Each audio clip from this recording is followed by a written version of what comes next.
honestly, guys notice it more when you're out winning games, right? If Cleveland starts off in a bad start, they're not doing well, and all of a sudden Shedeur or Dillon Gabriel are doing well in 7-on-7, they're throwing dimes, and practice drills, the number one defense can't stop them. People take notice of that, and the more that the players see it, they're gonna then the comments start happening over the lunch table. They start happening throughout the building, and that's when the pressure really will get severe. The Cleveland Browns were focused on resolving their quarterback situation until Jason Kelce made pointed comments that triggered a strong reaction from ownership. The response inside the organization was immediate and intense. What exactly did Kelce say that has the dog pound on edge and the front office under pressure? We've seen that miserable game by the Cleveland Browns. So they throw Joe Flacco in there, and I like Joe Flacco. He did good, but they gave him the resource of all the first-team guys. Then they throw Dillon Gabriel in there with first teams and second teams. So Dillon always is getting protected. The same thing again, they gave this scrub max protection on every play. Yeah, he completed some passes, but let's talk about his mistakes. He's still inconsistent with his throws, but he at least had max protection. The Cleveland Browns continue to be defined by inconsistency and avoidable setbacks. Even as fans hoped the organization had turned a corner, Jason Kelce, fresh off retirement, offered a direct critique that reignited doubts about the team's direction. His remarks implied the franchise's structure and decision-making remain unstable and recent progress may not hold. The takeaway for leadership is straightforward. Identify core issues, align on a coherent plan, and execute with discipline. For supporters, it's another sign that the problems run deeper than a single season. They throw Shedeur Sanders in there with the lowest cab drivers you couldn't even get on 5th Street. And I'm pissed off, bro, because the play calling was abysmal. Look, even if you don't like Shedeur, Shedeur didn't even get a chance to be trash.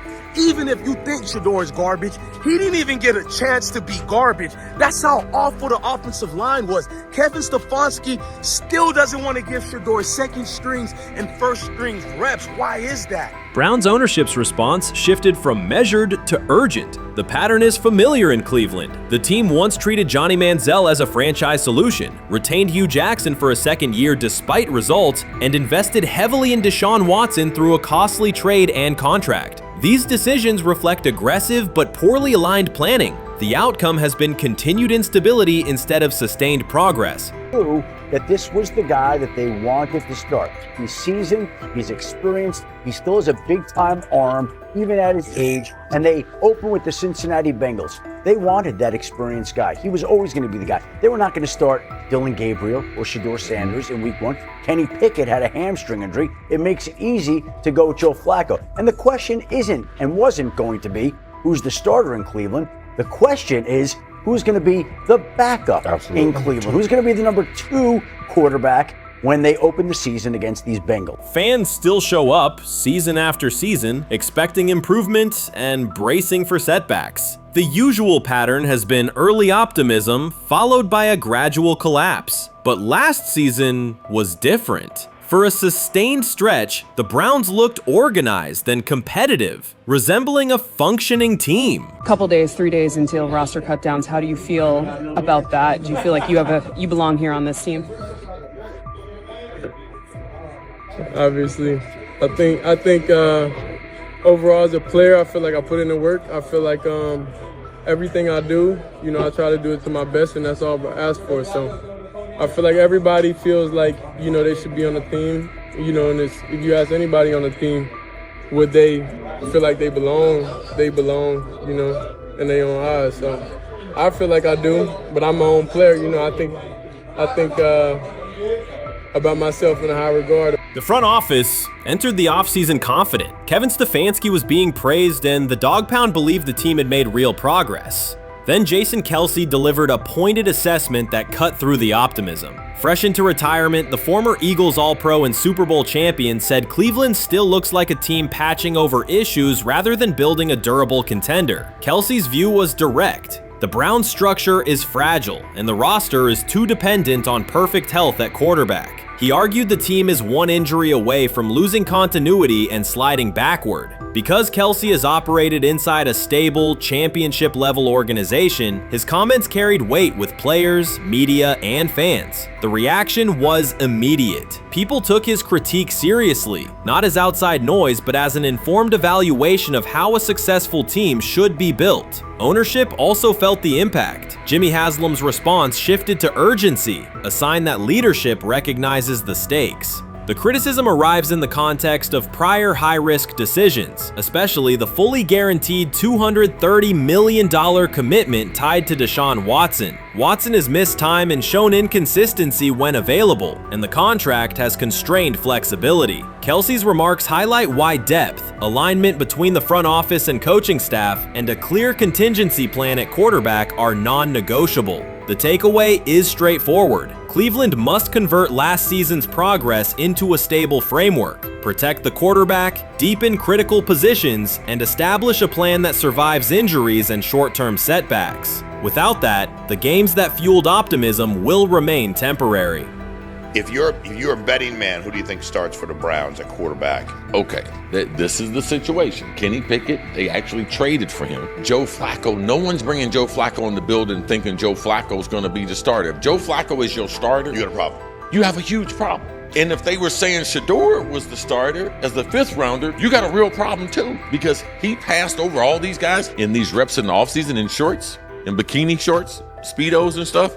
Like, no. That kind of stuff. So I'm not that surprised. When you put down a 3rd round pick on a quarterback, you do believe he has a certain skill set. Jason Kelce stated the obvious. Cleveland committed to a quarterback who hasn't played at an elite level in years, and Joe Flacco's playoff run didn't change the long-term outlook. Ownership appeared more upset that the criticism was public than by the substance of the critique. Many fans agreed. They've seen this pattern before. Rosters age, injuries are inevitable, and when a single contract dominates the cap, one setback at quarterback can undermine the entire season. Kelce's broader point was about structure. The Browns prioritized the high-cost, uncertain starter over depth and contingency. The late-season surge masked issues that remain: limited cap flexibility, thin depth at key positions, and an offense that lacks a credible plan B. Fans recognize how quickly a strong defense can decline with injuries, and how an offense without redundancy stalls. The AFC North raises the stakes. Baltimore with Lamar Jackson sustains a top standard. Cincinnati with Joe Burrow returns to contention when healthy. Pittsburgh rarely slips below .500 under Mike Tomlin and wins with defense and consistency. In that environment, Cleveland can't rely on perfect health or peak form from one player. The path forward is clear. Diversify cap allocation, reinforce the offensive line and receiver depth, carry a legitimate backup plan at quarterback, and install a scheme that functions regardless of who is under center. Given what we saw yesterday with Shedeur Sanders, somebody on the Cleveland Browns is 100% getting fired, probably by the end of this year. The person who's probably going to end up getting fired is Kevin Stefanski, because I know that he didn't want Shedeur Sanders on the team. It was Andrew Berry who made that pick. You can't really go against your GM. Bad things happen in this situation. But Shedeur Sanders is not without fault for what we saw yesterday. This is the play that we saw yesterday that has the internet just exploding, where Shedeur Sanders took like a 24-yard sack. Half of the internet is saying that this is all Kevin Stefanski's fault. Cleveland showed progress last season, but the underlying concerns remain. Jason Kelce highlighted them directly. The Browns' long-term plan is fragile, cap-constrained, and overly dependent on perfect health at quarterback. His comments focused attention on structural issues, roster depth, continuity in coaching, and a sustainable offensive approach, rather than a single hot streak. That criticism resonated because it reflected what many around the league already see. Ownership's reaction underscored the sensitivity. Jimmy Haslam has presided over frequent coaching and quarterback changes, and external scrutiny carries weight when it comes from a respected veteran with championship experience. Kelce's remarks reinforce that last year's Joe Flacco stretch was a short-term solution, not a foundation. The team still needs a durable plan that can withstand injuries and inconsistency. The practical takeaway is clear: stabilize the system, diversify cap snap usage and build depth at key positions so the offense functions regardless of who is under center. That includes a coherent development pathway for younger talent such as Shedeur Sanders, with defined practice reps, protection, and scheme alignment. Kelce didn't say anything outrageous. He articulated the gap between a brief surge and a credible long-term contender. You can't fire the owner because he can't fire himself. Yeah, someone's head's going to roll, unfortunately, in this situation, and it's probably Stefanski and Barry. I saw on The Athletic. I don't think that's fair, by the way. Stefanski, that part. I agree. I was saying the other day on my podcast that Barry should be fired, and I said I wouldn't fire Stefanski, but a couple of people made the point of saying, well, if you fire the GM, you got to give him a chance to hire his own coach, which is fair. That's true. Mm-hmm. So I would fire Barry. I would hire a new GM. If that GM thinks Kevin Stefanski's a good coach, wants to stick with him. Right. The situation in Cleveland has escalated with the NFL. Sources indicate GM Andrew Barry is prepared to move on from head coach Kevin Stefanski if he refuses to elevate Shedeur Sanders. The Browns are weighing a major quarterback change. Leadership appears to be aligning behind Sanders and pushing for immediate action. This is a high-stakes decision about control and the team's direction. I think it's unfair for me to comment in I guess, maybe on behalf of the industry. All I can say is this, the time that we spent with Shedeur, and what he's done throughout his college career is impressive. He's an impressive young man. He's a really good quarterback. Sometimes, fit comes into play. And I'd also say this, there are 4 more rounds of the draft. And then maybe lastly, it's less about where you get picked and what you do after you get picked. That's really the most important thing. Getting to know him over the course of the spring, he has a ton of resolve. Andrew Barry appears to be at a breaking point. Pressure from fans and within the organization to play Shedeur Sanders is intensifying. Barry is pushing for a move towards Sanders, while head coach Kevin Stefanski remains cautious about altering the depth chart. The divide is clear. One side wants acceleration, the other a measured rollout. The organization is under heavy scrutiny, and the focus has shifted to when, not if, Sanders sees the field. Has the 4th highest odds of any head coach this season to be fired. He's clearly on the hot seat. It's been a discussion for really a couple years now, dating back to last season's 3-win season. And he's always had kind of hot and cold seasons. And now the sports books are saying he's 4th on the list. Number 1 is Mike McDaniel of the Miami Dolphins, Brian Daboll of the Giants at 2, Shane Steichen at 3, and there is Kevin Stefanski plus 650 to be fired. This has moved beyond tension to outright stubbornness. Rather than elevating Shedeur Sanders, the staff has chosen Dillon Gabriel. The current depth chart looks less like a forward plan and more like resistance to change. Fans have been clear about who they expect to see, yet the organization keeps delaying. Every week without a real evaluation of Sanders slows development and blurs accountability. Cleveland is choosing a conservative approach when a decisive decision is needed, sending a message of uncertainty to both the locker room and the city. Now being the 3rd string quarterback for the Cleveland Browns, was that so much was made out of unbelievable. He actually made the team as the 3rd string quarterback. Like that was a big deal. Like that was somewhat of a surprise to a lot of people. He should have been the 1st pick in the draft. Kevin Stefanski appears to be doubling down to validate his approach. Despite sustained demand from Browns fans to see Shedeur Sanders reflected in chants, merchandise, and constant discussion, he continues to keep Dillon Gabriel in front on the depth chart. The decision functions as an assertion of control rather than a response to momentum. Even with clear signals from the fan base, Stefanski is staying with Gabriel and delaying a full evaluation of Sanders. It is a deliberate choice to maintain his plan and pacing, not to accelerate change. Cleveland is prioritizing continuity over recalibration, keeping any transition to Sanders on hold. But yeah, the Browns are in a tough spot. They have wasted. You traded a ton of high draft capital to get Deshaun Watson.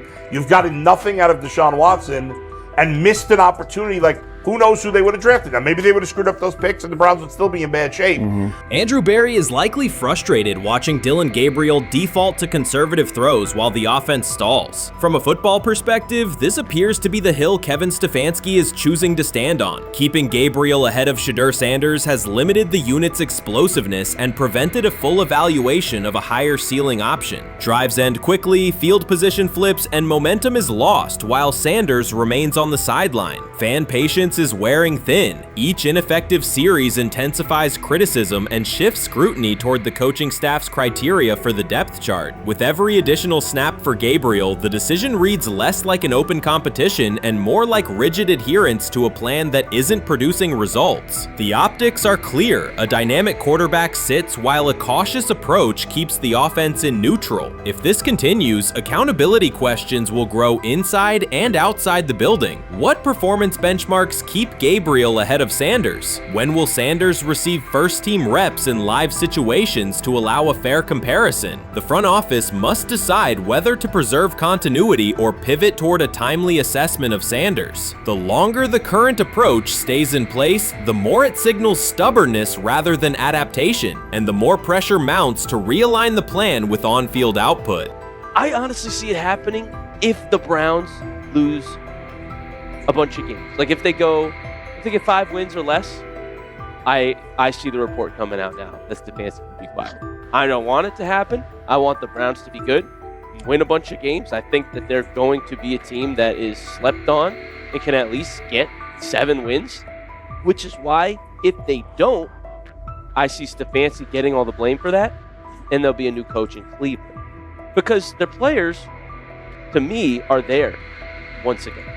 We've talked about the incredible rookie class. The approach in Cleveland lacks consistency. One week, Andrew Berry signals he wants Shedeur Sanders on the field. The next, Dillon Gabriel gets the reps and the plan stays conservative. Through it all, Kevin Stefanski shows limited urgency despite pressure on his job security. Fans are asking for an offense that can push the ball, change field position, and produce points. Instead, the unit leans on short throws and cautious sequencing. Gabriel's play keeps the ceiling low and momentum static, while a full evaluation of Sanders is postponed. The result is growing frustration and a clear disconnect between the front office, coaching staff, and expectations in the stadium. The NFL tried to teach him and his father a lesson. You don't act like that. You don't talk like that before a draft. We'll show you how our game is played. We will watch you plummet all the way. I think he would have gone undrafted except for that owner in Cleveland. And he is the key to everything because he is something of an against-the-grain maverick owner. He's kind of a wannabe Jerry. Fan speculation is growing. Some believe Kevin Stefanski lacks confidence in Shedeur Sanders. Others think he's prioritizing Dillon Gabriel for reasons unrelated to performance. A more extreme view claims Stefanski is manipulating outcomes to secure a buyout. Whatever the motive, the risk is clear. This approach is straining his relationship with GM Andrew Berry and alienating the fan base. Pressure is rising, Berry's patience is running out, and supporters have shifted from requests to demands. If the current plan continues, calls for a change in quarterback and accountability will intensify. He lied to us all when he said that this was going to be an open competition, a 4-man open competition when it comes to the QB situation up there in Cleveland, in which, from the looks of it, all we've seen it be was a 3-man race. The only people that has been getting reps in with the first team or with the veterans are Joe Flacco, Kenny Pickett, and Dillon Gabriel.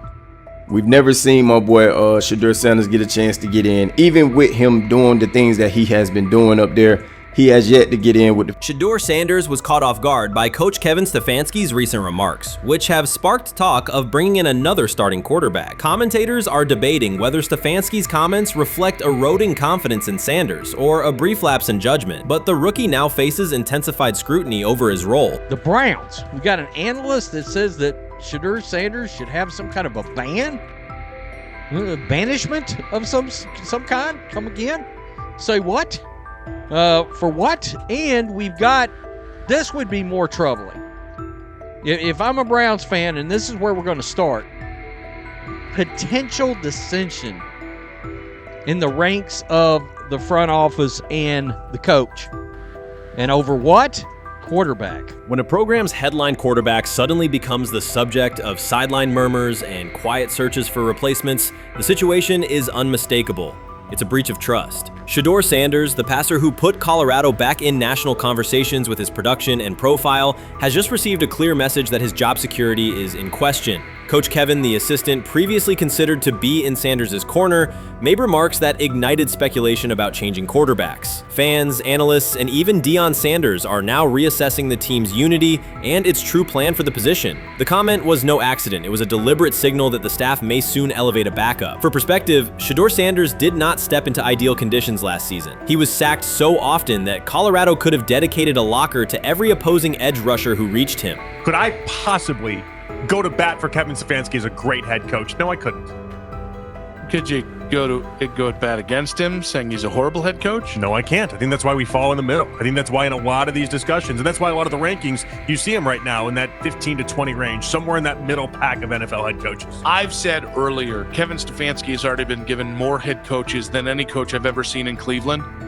Starting with the decision to move on from Baker and him clearly still having another level to get to in Tampa. Last season, Shedeur Sanders often had to operate behind an offensive line that provided minimal protection, yet he still delivered precise throws and critical drives. At times, he seemed to be carrying a struggling roster almost on his own. Despite the constant pressure, he never complained, never threatened to transfer, and never acted entitled. He remained with Colorado because he trusted the program, trusted his father, and believed in the team's larger mission. That loyalty is why Coach Kevin Stefanski's recent statement that the quarterback competition is wide open struck so sharply. The remark implies that Sanders' starting role is insecure, as though the player who absorbed countless hits while holding the offense together is simply another name competing with walk-ons and first-year athletes who are still learning the cadence. This goes beyond ordinary coach language about fostering competition. It introduces genuine uncertainty about the staff's confidence in Sanders and invites speculation that Colorado is actively assessing outside options through the transfer portal. By characterizing the position as vacant, Stefanski has planted seeds of doubt that could quickly evolve into rumors and undermine the stability of the locker room. I'm sorry, but when it comes to quarterback, I'm going to defer to my head coach, generally speaking, especially one with Stefanski's track record and how he's viewed across the league. So this is interesting because it tells you Kevin Stefanski's not a Shedeur Sanders guy. And it also tells us who made these picks. Exactly. The Cleveland Browns made a rather awkward decision in the NFL draft, opting to take quarterback Dillon Gabriel in the 3rd round, well before he was expected to fly off the board. Then 2 rounds later, the Browns took fellow quarterback Shedeur Sanders. So what exactly is going on? Discussion has begun about whether Colorado is actively evaluating another quarterback and preparing for life after Shedeur Sanders. Analysts are debating whether Coach Kevin's move is calculated strategy or a misstep that jeopardizes team stability. Sanders remains a top NFL prospect, Deion Sanders' son, and the program's public face. His highlights dominate social media and his jerseys outsell the team's victories. Yet he is once again being asked to reaffirm his position. The issue is more than routine roster management. It intersects with the family dynamics that shape the program. By portraying the quarterback job as open, Coach Kevin signals to both Shedeur and Deion that the staff is willing to move on despite Sanders' stature. For Shedeur, sitting through film sessions while hearing talk of potential replacements adds an unwelcome layer of uncertainty to an otherwise proven resume. The decision may reflect a desire for a quarterback with a different profile, perhaps someone more mobile and system-oriented, rather than a dismissal of Sanders' accomplishments. They say training camp decides depth charts, but Shedeur Sanders began fighting for his job long before he will step inside the Browns facility. While most first-year players squeezed in one last vacation, he slipped onto a private field in Texas, strapped on Cleveland's helmet and shoulder pads, pulled a fresh number 2 jersey over his chest, and started rifling timing routes as if it were the opening drive of Week 1. No cameras, no hype track, no product placement, just sweat, cadence, and ball placement. A rookie does not rehearse in full game gear unless he already envisions himself commanding the huddle. Plenty of observers shrug shrug that clip off. They insist the 5th rounder, quote, isn't ready, cling to depth chart conventions, or whisper that the name across his shoulders did most of the talking on draft day. Maybe it is the Deion connection, maybe it is a preference for prospects who blend quietly into the background, or maybe the league's gatekeepers fear the possibility that the kid is better than the quarterbacks they have spent months promoting. Whatever the motive, the countdown has started, and video rarely lies. Shedeur Sanders is not preparing to arrive. He is preparing to lead. Footage of a 22-year-old quarterback running live reps in July should dominate highlight loops, but it barely registers on national outlets. Why? It ruins the tidy narrative. The easy storyline paints Shedeur as a pampered legacy prospect banking on his father's fame. Yet the tape shows something different. A rookie drenched in afternoon heat, drilling footwork, calling protections, and imagining cover 2 rotation before the first official meeting ever takes place. Elite mental prep looks boring on social feeds. It looks devastating when the season starts. Walk into Cleveland's quarterback room and you step into politics, not simply competition. Joe Flacco, a Super Bowl MVP in decline, carries institutional trust. Kenny Pickett, rescued from Pittsburgh's reset, carries hometown intrigue. Dylan Gabriel, the 3rd-round system fit, carries draft capital the staff must justify. And then there's Shedeur, the lightning rod whose presence alone spotlights every bias in the evaluation process. Coaches frame it neatly. Rookies must wait their turn. The truth is less polite. Practice snaps are currency. Perception is elastic, and early allocations already favor Pickett and Flacco. It is the oldest playbook in the league. Lock vets into the headline roles before pads even crack. Then let repetition shape reality. Sanders refuses to cooperate. He is not a 4th-string camp arm. He has engineered game-winning drives under national scrutiny, operated against live blitz looks most prospects never face, and more than any quarterback in the room, documented his own offseason obsession. No social media rollout, no brand consultant, just pads, cleats, and an unlit practice field. If his last name were Smith, pundits would label him the sleeper of camp. Instead, politics trails every throw. Training camp rotations expose organizational intent. Beat writer Fred Greetham already reports that Pickett and Flacco will open with first-team reps when veterans report July 23rd. Gabriel grabs the developmental snaps, leaving Sanders the leftovers. That isn't performance-based, it's narrative-safe. Gabriel doesn't threaten hierarchy, Sanders bends gravity. Watch the details. Does Shedeur steal 11-on-11 snaps with the 2s? Does he run red zone installs or 2-minute drills? If he does, coaches are admitting he is forcing his way in. If he doesn't, they are postponing the inevitable. Either way, the private field reps have sharpened his timing and condensed his release. He is not hoping for an opportunity, he is prepared to seize one the instant it appears. Cleveland's joint practices amplify that tension. First come live periods against the Panthers, then sessions with the champion Eagles. Those reps belong to the starters, so Flacco and Pickett will absorb most of Carolina's disguised pressure and Philadelphia's exotic fronts. Sanders' proving ground will be the preseason opener on August 8th. Under the stadium lights, he will get entire series, real reads, pockets collapsing for real. If his command mirrors the footage from Texas, coaches will have to answer why he never saw earlier work. Reps are scarce. 10 padded practices separate veteran arrival from game 1. Even an even split, something that never happens, would hardly suffice. Instead, the staff will funnel snaps toward the comfortable choices. That strategy can bury a rookie, but it can also spark an eruption when limited opportunities turn into highlight drives. One flawless touchdown march in the second half of a preseason game, and the dog pound will chant his name. Then the staff's narrative control evaporates. Criticism of Sanders has never matched the scrutiny applied to his peers. Analysts nitpick a ball pat, a foot angle, a pump fake, Pickett's inconsistency, Flacco's diminishing velocity, Gabriel's college system crutches. Discuss politely, if at all. With Shedeur, the critiques arrive as coded doubts. Does he rely on the family brand? Is he coachable? Can he stay humble? That double standard is as old as the league's resistance to outspoken black quarterbacks. Add Deion's unapologetic persona, and each Sanders rep becomes a referendum on establishment comfort levels. Shedeur answers not with rebuttals, but with work. Work captured in silent footage more deafening than any debate show monologue.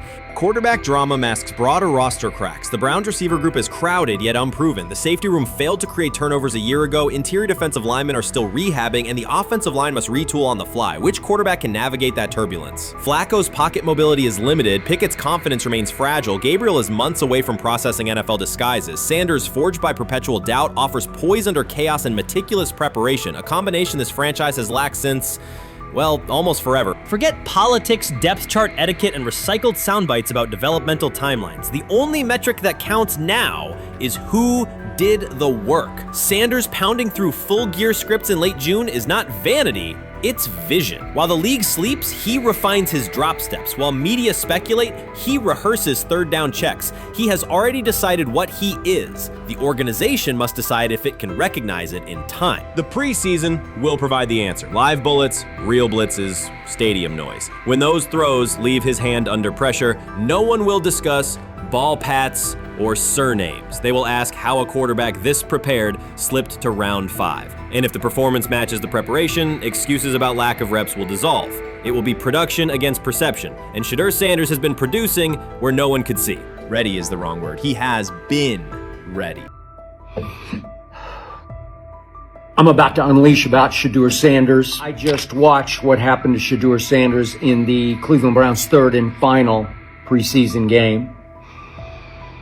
And I'm outraged, I'm sickened, and I'm saddened.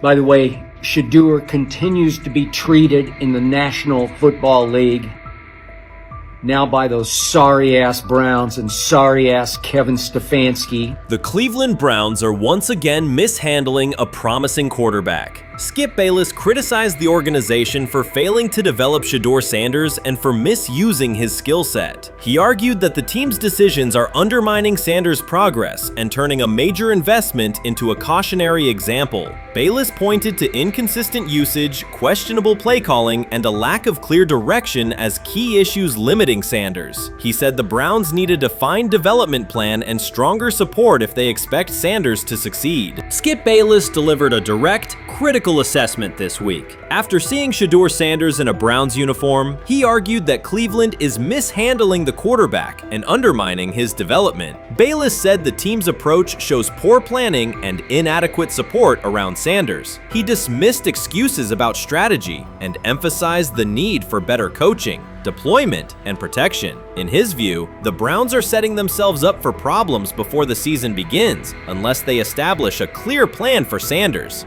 Given the team's recent decisions, his reaction is understandable. Cleveland has a history of inconsistent quarterback development. Shedeur Sanders is a premium prospect, the son of a Hall of Famer, a proven college performer, and a widely recognized figure. The organization should prioritize his reps, protection, and a clear development plan, not place him behind Dillon Gabriel as if he were a secondary option. But I'm going to answer this question by saying Shedeur Sanders, and I'm going to tell you why.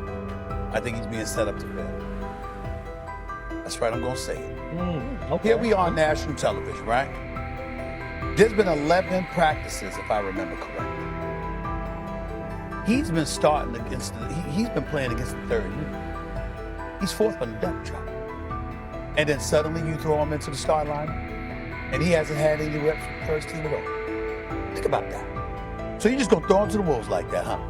I mean, you know, if he had first team snaps in practice. Yet here we are. Cleveland has one of the most publicized prospects and is handling him like a depth piece. The broader issue is the franchise's long record of quarterback instability and inconsistent development. That history colors every move they make. When the Browns draft a quarterback, fans don't anticipate a long-term answer. They brace for another reset. Shedeur Sanders should be treated as a priority, not as an afterthought behind Dillon Gabriel. Let's give him a chance. Let's give him a chance with the play calling. You know you have an offensive line that isn't playing that well. So what do? Why not just play the short game so he can get the ball out of his hands very fast to run a competent goddamn offense? Outside of that, Shedeur has to be better in understanding that the offensive line that you're working with right now is not adequate.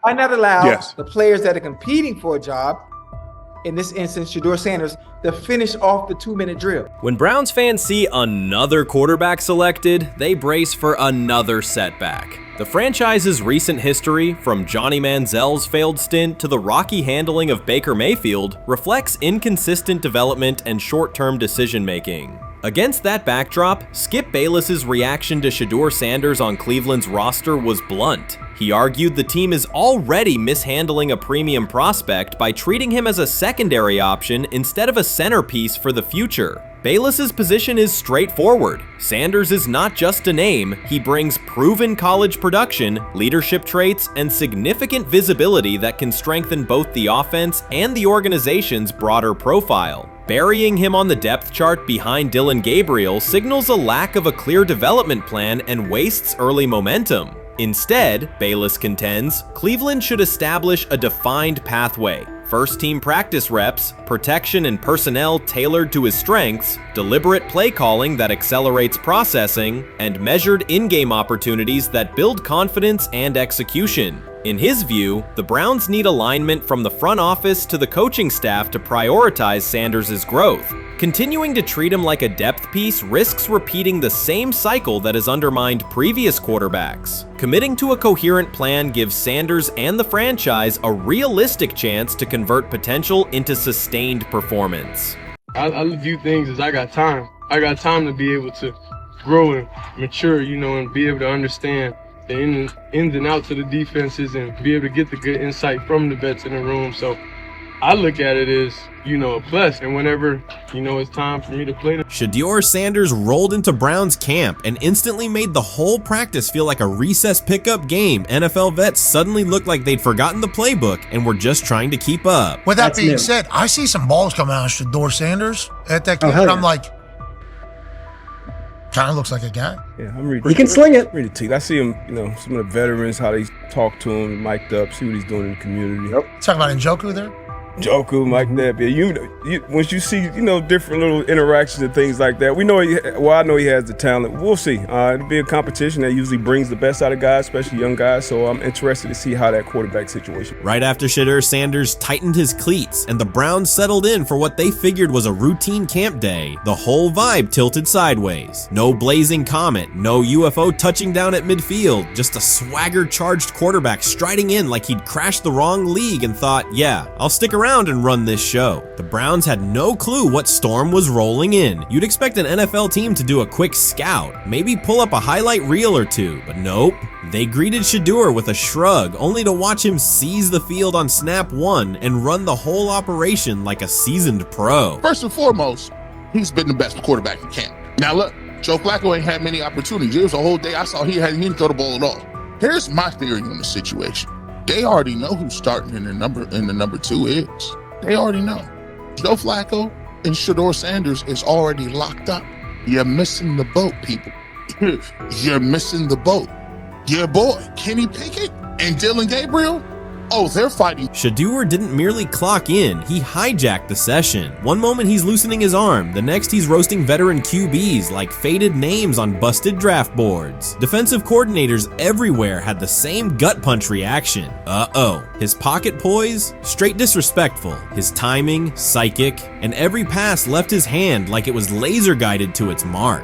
While Shedeur Sanders was slicing up routes, the Browns' secondary looked less like an NFL backfield and more like a gaggle of dads sprinting through a Saturday fun run. Big on enthusiasm, short on closing speed. Coaches fought the urge to slam the emergency horn. Players traded wide-eyed, "Are we serious?" stares, and someone even double-checked that a hidden camera crew wasn't about to pop out of the tunnel. But nope, this was pure Shedeur, half cold-blooded surgeon, half highlight factory. He wasn't dropping a casual "I'm here," he was crafting a masterclass. From the first rep, the tempo changed. Shedeur Sanders accepted the snap with steady footwork, diagnosed the Browns' single high shell, and delivered a tight window seam route that forced the free safety to recover late. Throughout the period, he manipulated leverage with quick shoulder fakes, moved through full field progressions, and released on time from a balanced base, consistently putting the ball on his receiver's upfield shoulder. Cleveland's coverage struggled on multiple fronts. Safeties hesitated between deep half responsibilities and underneath support, creating voids at 15 to 20 yards. Cornerbacks and off-man were caught in trail position when Sanders used rhythm throws on 3-step drops, while those who tried press technique had their inside hand neutralized by his receivers' outside releases. Linebackers widened to match shallow crossers, leaving the middle hook unguarded for pivot routes and option digs. One corner attempted a line of scrimmage jam. Sanders immediately immediately adjusted the route to a back shoulder fade, releasing the ball before the break and rendering the press ineffective. Over the session, he showcased pocket discipline, reclimbing to maintain throwing lanes rather than drifting, and finished with a series of anticipatory throws against cover 2 cloud, fitting vertical outs between the flat and deep half defenders. Sanders' combination of rapid post-snap processing, precise ball placement, and pocket efficiency exposed coverage mismatches at every level and highlighted communication gaps in the Browns secondary. By mid-session, the Browns defensive staff clearly recognized their calls were outmatched. Every adjustment, a roll to cover 6, a simulated pressure, a late rotate to 2 high, was neutralized once Shedeur Sanders confirmed the post-snap picture. Routes that had taken weeks to script were beaten by timing and location. Comeback set at 12 yards broke open before the corner's transition. Slot seam-outs dotted the void between the flat and deep half defender, and boundary receivers beat press with quick hand techniques, receiving the ball before the trail man could recover. Sanders' command was methodical. He used cadence to freeze plug blitzes, re-ID'd the mic when linebackers sugared the A-gaps, and maintained a firm base so he could reset and fire without resetting his feet. His receivers benefited from that rhythm. Top of the stem, eyes back, ball delivered on their upfield shoulder, allowing immediate transition to YAC. The Browns front tried a late stunt to compress the pocket. Sanders climbed 2 steps, re-spotted the shallow crosser, and delivered in stride, turning a potential sack into a 20-yard gain. What stood out most was how little ramp-up Sanders needed. From his first series, he processed full field concepts at tempo, cycling through progression reads without hitching. The poise under interior pressure, consistency in ball placement, and ability to manipulate zone defenders left the Browns' coordinated disguise packages ineffective and forced them into static coverage by the end of the period.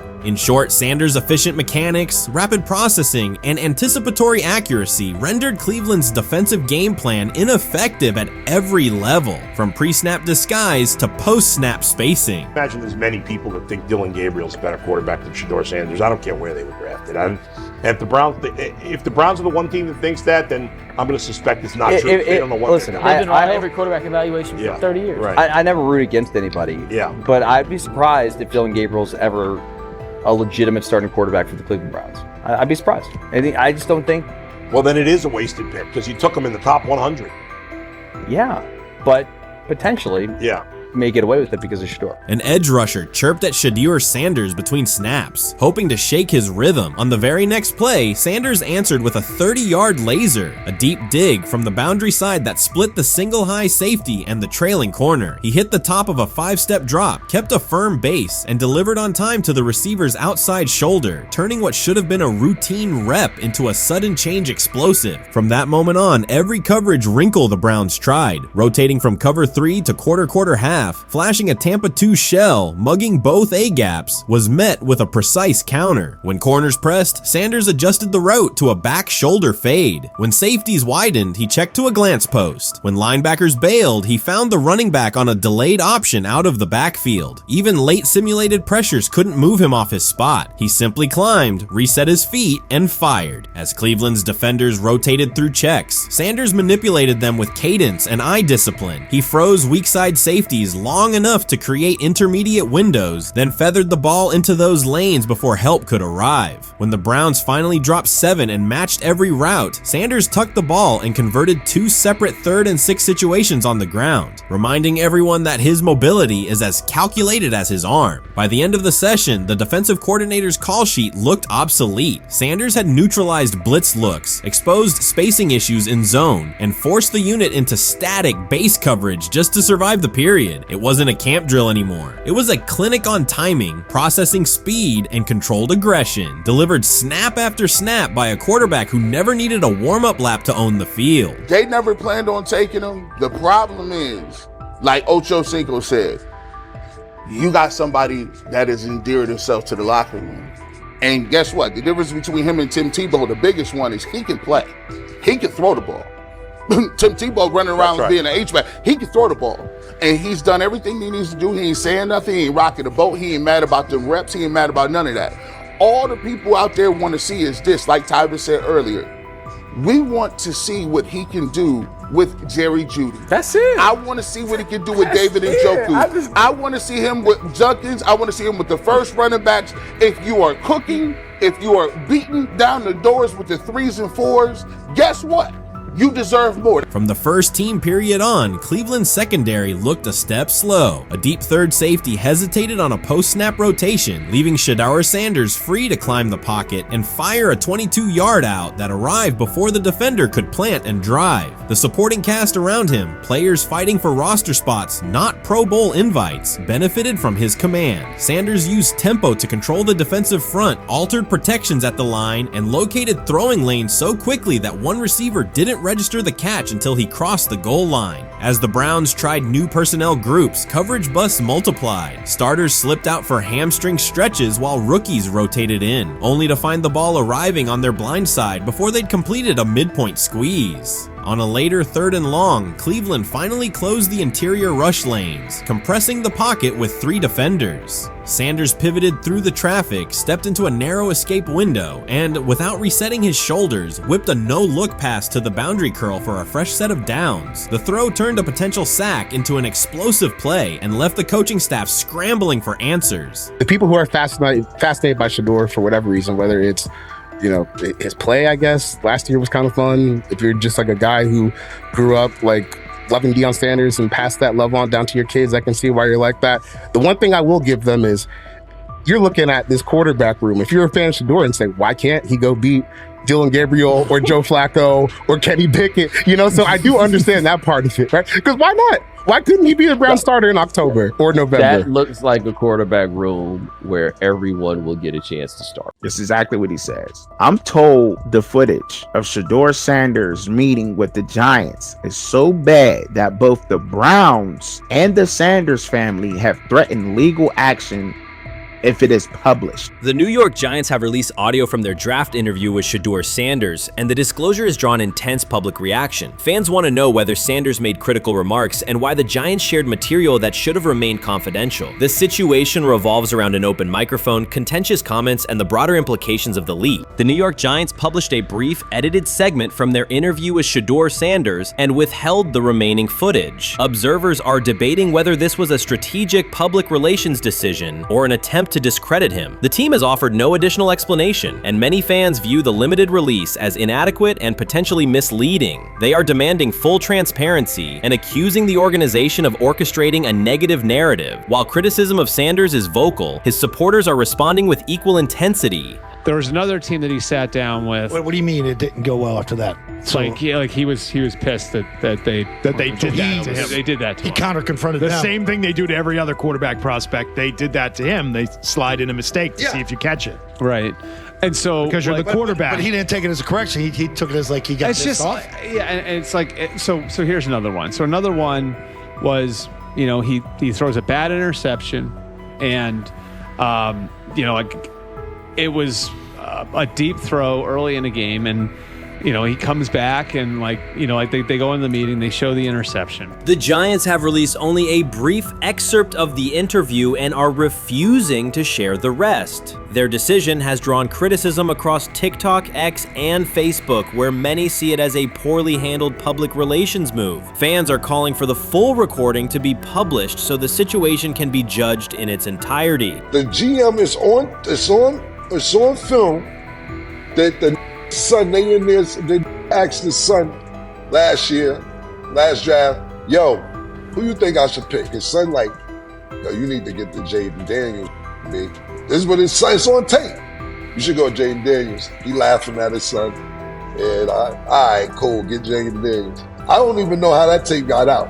I wouldn't have let the get out. Shedeur Sanders appears unfazed by the situation. Although the Giants suggested he was more hype than substance, their handling of the interview has instead elevated his visibility. Analysts across major sports outlets are now discussing him more than before, keeping his name prominent in the news cycle. New York Giants, where these tapes at? You hear me?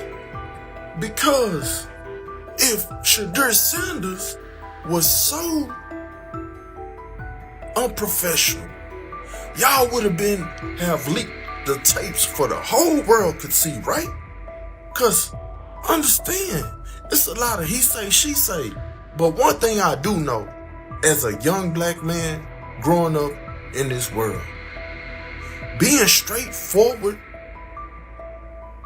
and not sugarcoating anything. The Giants' PR team appears to reject Sanders' family connection outright, a decision many view as unprofessional and lacking nuance. Internal discussions seem to have dismissed quarterbacks with prominent relatives as poor fits for the organization, revealing limited awareness of public perception. The response was swift. A single edited clip ignited widespread debate on social media, with fans asking why essential segments were held back and what the team might be hiding. Critics argue that if the full interview contains nothing damaging, the club should release it in its entirety. Online discussion intensified immediately and continues to gain momentum. What they do during the film and the combine and the meetings is teams will install mistakes intentionally planted in the install, and they want you to catch them. Shedeur didn't, and when a coach called him out, once again, it didn't sit well.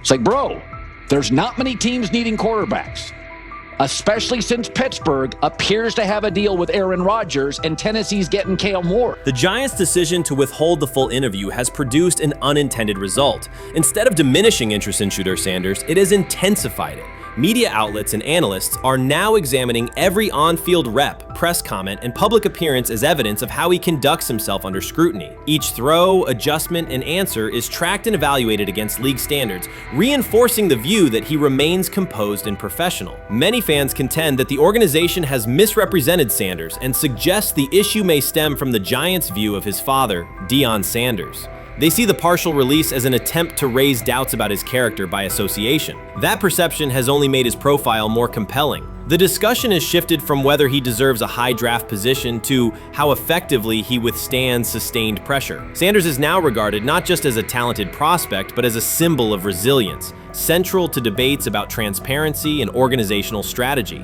Even if the Giants eventually provide more context, the visibility they have created for him is unlikely to fade. The most fun yet the most difficult thing I cover and we cover all year long is not games. It's the NFL draft. Because I've said this many times, you get lied to for a month to 2 months up to it. And so often during the draft, and every few drafts, there's a guy that really falls, precipitously falls. This year it was Shedeur Sanders, it's been Aaron Rodgers, it's been Dan Marino. Every few years somebody falls a lot. And so, but those stories don't come out until like the fall. Criticism of Shedeur Sanders from within the Giants organization has become increasingly public. Team communications appear focused on casting him as an overhyped prospect, whose character should be questioned, a narrative that seems aimed at shaping opinion rather than assessing performance. Yet each selective release or negative remark has instead amplified attention on Sanders and elevated his reputation. Efforts to confine him to a narrow, unfavorable image continue to produce the opposite effect, reinforcing his position as an underdog who endures external pressure. The debate has shifted from football analysis to broader concerns about narrative control and transparency. Fans, reporters, and online communities are still urging the Giants to publish the full interview, arguing that only complete context can resolve speculation. The organization's refusal to comply has intensified scrutiny and led many observers to conclude that the team underestimated public reaction and now faces questions it could have avoided with full disclosure. The tapes, the New York Giants have the tape. They definitely have the tape. It's confirmation that they have the tape. Shedeur didn't do nothing. Is what they saying he did. I'm gonna tell you what these mixed reaction right here. So we already know about the New York Giants, but the Pittsburgh Steelers head coach Mike Tomlin reported admired Sanders' talent, but hesitated to draft him due to previous challenges with quarterbacks like Russell Wilson and Justin Fields, leading to more cautious approach. Las Vegas Raiders. Sanders met with Raiders at the NFL scouting combine and expressed enthusiasm about potentially joining the team. His familiarity with the West Coast offense and quick release was noted positive, though concerns about his ceiling. Hours after the Giants posted that short audio clip, the timeline never slowed. Comment threads filled with frame-by-frame breakdowns, lip-read attempts, and side-by-side comparisons of what was said versus what was left out. Reporters called league contacts. No one could explain why a franchise would stir this level of curiosity only to seal the vault. Each refusal sharpened focus on Shedeur Sanders, turning routine throws into national talking points. Analysts kept circling back to the same note. His cadence at the line looks unchanged, steady against the noise. Hashtags demanding the full interview, trend drop, and trend again. Podcast hosts bump scheduled segments to lead with the leak. Rival teams get asked how they would handle a similar situation, then quietly check their own archives. Inside Giants headquarters, the plan to shape the story looks less like strategy and more like a slow burn spotlight they can't switch off. And now every preseason snap, every media availability, every stray sideline camera angle gets fed into a loop that asks, what are they still hiding? The file remains locked. Curiosity keeps compounding. Until someone presses upload or steps to a podium and explains the redactions, the subject drifts away from depth charts and play design, fixing instead on secrecy, control, and the risk of underestimating how fast attention turns pressure into permanence. Momentum isn't fading, it keeps recalibrating, louder, impossible to mute. What do you think is happening in Browns camp? What do you think is going to happen there before I let you go, Lewis? You know, I think it really does all depend on how Kevin is able to, as it relates to Shedeur, work him in enough. Well, one, Shedeur has to earn the right for Kevin and the staff to have discussions about, hey, we got to get him more reps with the ones and twos. We got to get him more reps with the ones and twos when we're going team period, not just walk through or not just 7-on-7 team. Louis Riddick reacted sharply on air after viewing practice footage from the Cleveland Browns. The clip showed quarterback Shedeur Sanders executing a string of precise throws while the Browns head coach watched with a broad smile. Riddick questioned whether the session was focused on evaluation or celebration, arguing that visible enthusiasm from the staff could cloud objective assessment of a rookie's progress. Earlier in the segment, Riddick's tone had been measured once the Sanders highlights appeared. He criticized the perception that a routine practice was being treated like a marquee event. He stressed that coaching reactions should remain subdued until performance translates into game situations. Riddick concluded by calling for accountability and asking the Browns to clarify how they plan to manage expectations for Shedeur Sanders as training camp continues. Couldn't imagine me myself saying, hey, you know what? As someone who has been at the very bottom to try and ascend to like some level of success, I could never imagine going, you know what would be really cool? I'm gonna play a joke on someone like this and make pretend that I'm a GM and I'm drafting you when actually I'm not, and then I'm gonna hang up and just giggle about it. Man, what the hell are we doing? Seriously, what are we doing when we think that that kind of crap is funny?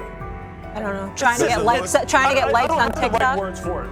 Right, Lewis, I'm gonna say this. I don't have the right words for it. Few situations unsettle a former front office executive faster than watching coaches celebrate a rookie quarterback before pads come on in August. In Louis Riddick's view, the Browns staff did more than acknowledge promise. They acted as though they had already secured their franchise leader. Throughout the session, Shedeur Sanders delivered 40-yard throws off his back foot, ran crisp 2-minute drills, and displayed steadiness rare for a first-year player. According to reports, each successful rep drew audible admiration from the sideline, highlighting how quickly enthusiasm has escalated. When Riddick reviewed the same practice tape and heard the glowing comments, he challenged the reaction on live television. He argued that a few controlled drills should not override the methodical scouting and development work that normally guides roster decisions. Riddick's criticism focused less on Sanders' talent than on the evaluation process. He warned that comparing a prospect to established stars or joking about renaming the stadium creates pressure before the player has taken an NFL hit, faced a disguised coverage, or logged a preseason snap. Praising potential is acceptable, he said, but anointing a savior in July risks repeating the organization's history of premature quarterback expectations. Sanders brings confidence shaped by his father's legacy and his own disciplined preparation, yet Riddick insists that progress must be confirmed over time. He urged the Browns to temper public excitement, follow a structured development plan, and reserve celebratory reactions for on-field results that matter. Regular season production under live pressure, not highlight clips from a midsummer workout. He has to earn that. Kevin has to figure out a way to do that. So then you can reasonably assess what you have in him compared to Dylan Gabriel, compared to Kenny, compared to Joe Flacco. If you don't, then the conversation surrounding him is going to continue to be what it's been, which is, but for some people, he was overhyped all along. He's not that great of an athlete, doesn't have a big enough arm. There's a reason why he was a 5th-round pick, blah, blah, blah, which I don't believe. I believe if he is given enough reps, earns enough reps, and then is given enough reps in meaningful situations, he can throw the ball just as good as Joe, if not better, just as good as Kenny, if not better, just as good as Dylan Gabriel. After more than 2 decades in personnel and broadcast analysis, Louis Riddick was dismayed to see a franchise bypass basic evaluation standards after only a series of eye-catching minicamp throws. Reviewing practice footage from Cleveland, he observed Shedeur Sanders drilling 40-yard passes against uncovered receivers and running 2-minute sequences with poise. In Riddick's view, those reps, conducted without pads, contact, or a disguised rush, show arm talent but reveal little about how a rookie handles game pressure. Riddick said the Browns' reaction drifted from objective assessment to outright admiration. Multiple reports indicated coaches were sketching new concepts for Sanders during dinner and referring to dedicated Shedeur packages well before a padded practice. Even the veterans in the quarterback room showed no visible alarm, a sign that staff excitement had already reset the internal depth chart conversation. The analyst emphasized that his concern is not Sanders' skill set. He acknowledged the quarterback's arm strength, footwork, and composure, but rather how quickly the club appears willing to declare him its long-term answer. Riddick cited several past prospects who received similar midsummer acclaim only to stall once real competition began. Given Cleveland's long history of quarterback turnover, he argued the organization should focus on incremental milestones, processing post-snap reads, surviving live pass rushes, and rebounding from mistakes on Sunday afternoons. Riddick urged the Browns to temper expectations and follow a structured development plan so Shedeur Sanders can progress without undue pressure. One coach reportedly admitted he replayed Tuesday's scrimmage film so often that he lost sleep, an anecdote Riddick offered as proof that enthusiasm is already outpacing reality. All asking now is what is going on with Shedeur Sanders, and so the floor is yours. Maybe you can make sense of this free fall with what was at one point the top-rated quarterback in this draft class.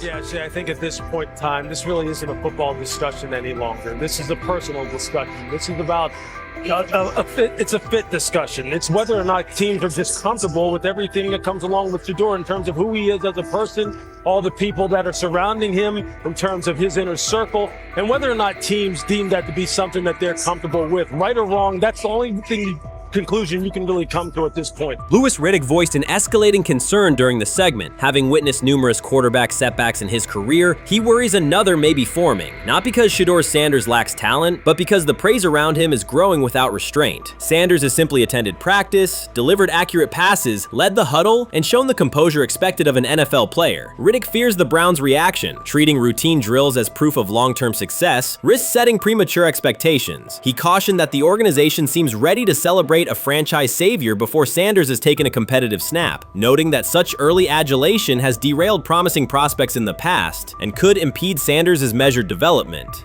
The 2025 NFL Draft was expected to be Shedeur Sanders' moment. Many projected him as a top 10 talent and a headline quarterback in one of the most discussed college football storylines in years. Instead of walking across the stage on the first night, he waited through 3 days without a call. There was no celebration, only silence. When the phone finally rang at pick no. 144 in the 5th round, it was the Cleveland Browns. With that selection, the financial outlook changed dramatically. The Sanders family believes this was not a typical draft slide, but the result of coordinated action. They are pursuing a $100 million lawsuit alleging collusion across parts of the league. In the months before the draft, Sanders was consistently discussed among the top quarterbacks in the class. Television and digital analysts praised his poise, accuracy, leadership, and command. Scouts highlighted a 74.1% completion rate, record-setting stretches at Colorado, and his rise from an HBCU star to a national figure. Consensus expectations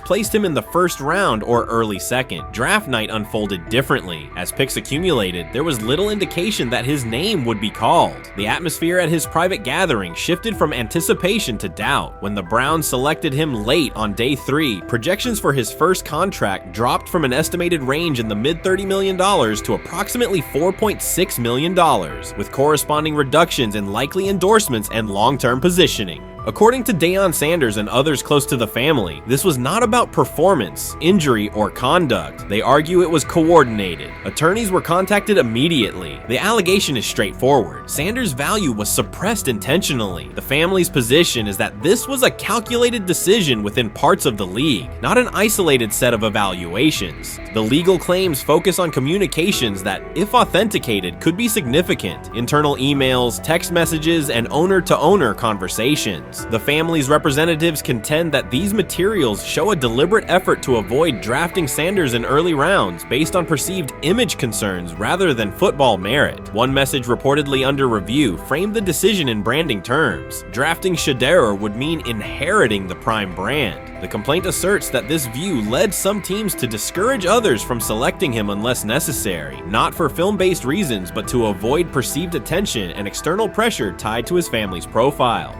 A related thread involves speculation about team fit and willingness to play for certain franchises. Past public comments by Deion Sanders were interpreted by some as signals of an Eli Manning scenario. The family's view is that these were strategic statements, not ultimatums. They argue that rather than engage in discussion, teams chose a passive approach, no direct rebuttal, reduced contact, and a collective reluctance to invest a premium pick. If phone records and written communications corroborate coordination, these items could become central exhibits. Media tone shifted as the draft neared. Coverage that had emphasized production and leadership began highlighting intangibles, interviews, and perceived coachability. Anonymous sourcing appeared in multiple outlets, with claims that Sanders skipped combine drills out of arrogance, bristled at film critique, or told one club, "Maybe I'm not the guy for you," after a tense session. A widely cited line, "Nobody wants a celebrity backup quarterback," was voiced by Colin Cowherd and circulated as shorthand for risk. The Sanders legal position is that these narratives did not arise organically, but reflected a coordinated leak pattern that undermined his market value.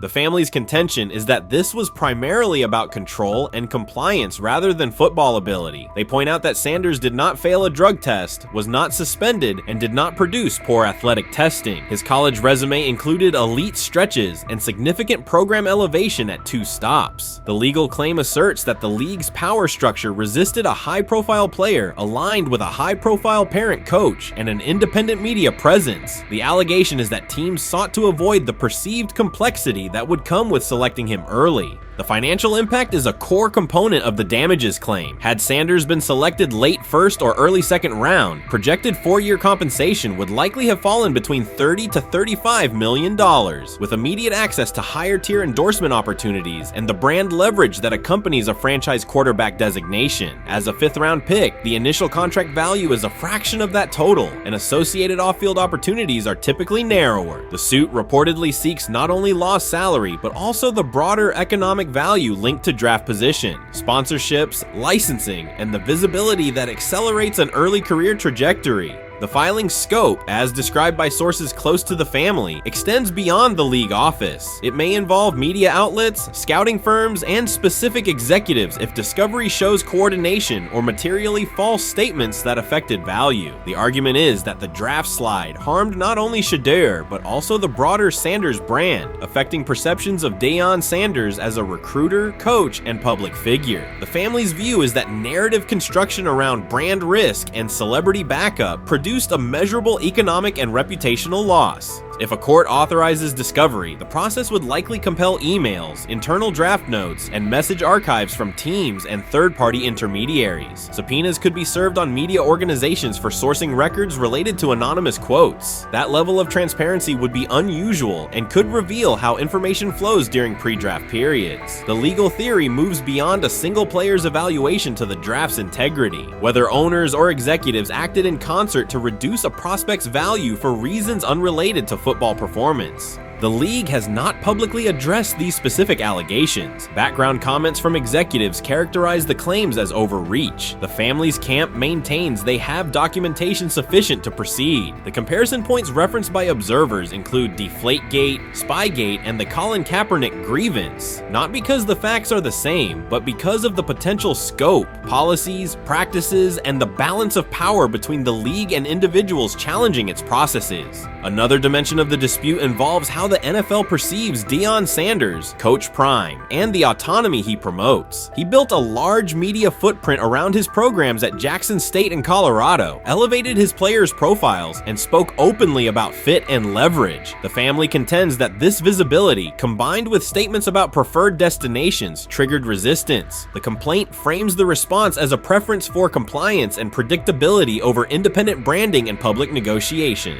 The suit also addresses the pre-draft decisions that critics point to, skipping the Senior Bowl, declining full workouts at the NFL Scouting Combine, and candid interviews about team fits. The family characterizes these as strategic choices commonly made by top prospects, not evidence of entitlement. Their view is that similar decisions by other players did not produce the same narrative because those players fit more comfortably within league expectations. The risk calculus is clear. Bringing a suit of this magnitude invites professional consequences. The family acknowledges that some within the league may react negatively. Their position is that the principle at stake, transparent and fair valuation, warrants the risk. The message they intend to send is that manufactured narratives and coordinated devaluation should face scrutiny, particularly when they affect earnings, opportunity, and reputation. If the case advances, several outcomes are possible. The court could find insufficient evidence of coordination, limiting the scope to individual judgments protected as opinion. It could also find enough to proceed to broader discovery, which would have implications beyond one player, including potential changes to how teams document evaluations and how media handle anonymous sourcing close to the draft. Agents might push for reforms, including clearer guardrails around leaks and standardized prospect communication records. For now, Sanders is working within the Browns structure. He has avoided public escalation beyond confirming focus on preparation and development. The lawsuit is a separate track managed by counsel. This dual approach, professional routine on the field and legal action off it, reflects the family's strategy. They intend to contest the process they believe harmed him while meeting club expectations day to day. The core allegations remain consistent across their statements. A talented quarterback saw his draft value suppressed by coordinated behavior tied to branding concerns and public positioning rather than football merit. Media narratives amplified that shift, and the result was a substantial, quantifiable loss. The remedy sought includes compensation and a measure of accountability that could deter similar conduct. Whether the claims are ultimately proven will depend on documentation and testimony. If emails, texts, and call logs substantiate coordination, the impact could be significant, prompting policy review around pre-draft communications and media engagement. If not, the case may narrow to disputes over opinion, perception, and the gray areas of scouting. Either way, the filing signals a willingness to confront entrenched practices and to test in court how far the process extends beyond film and interviews. This situation has moved from speculation to litigation. It addresses control, image, and power in a system that influences careers and compensation. It also underscores how public narratives can shape market outcomes. Sanders' path now has two tracks: earning opportunities on the field in Cleveland and seeking redress off the field for what the family views as an avoidable and orchestrated loss. The questions at stake are larger than one draft slot. They touch on how the league values independence, how information is weaponized, and what recourse exists when a player believes the evaluation moved from football to optics. The answers will emerge through practice reps and, potentially, through discovery and a courtroom record. So before your final year at Miami, there's a lot of conversations revolved around Shedeur Sanders.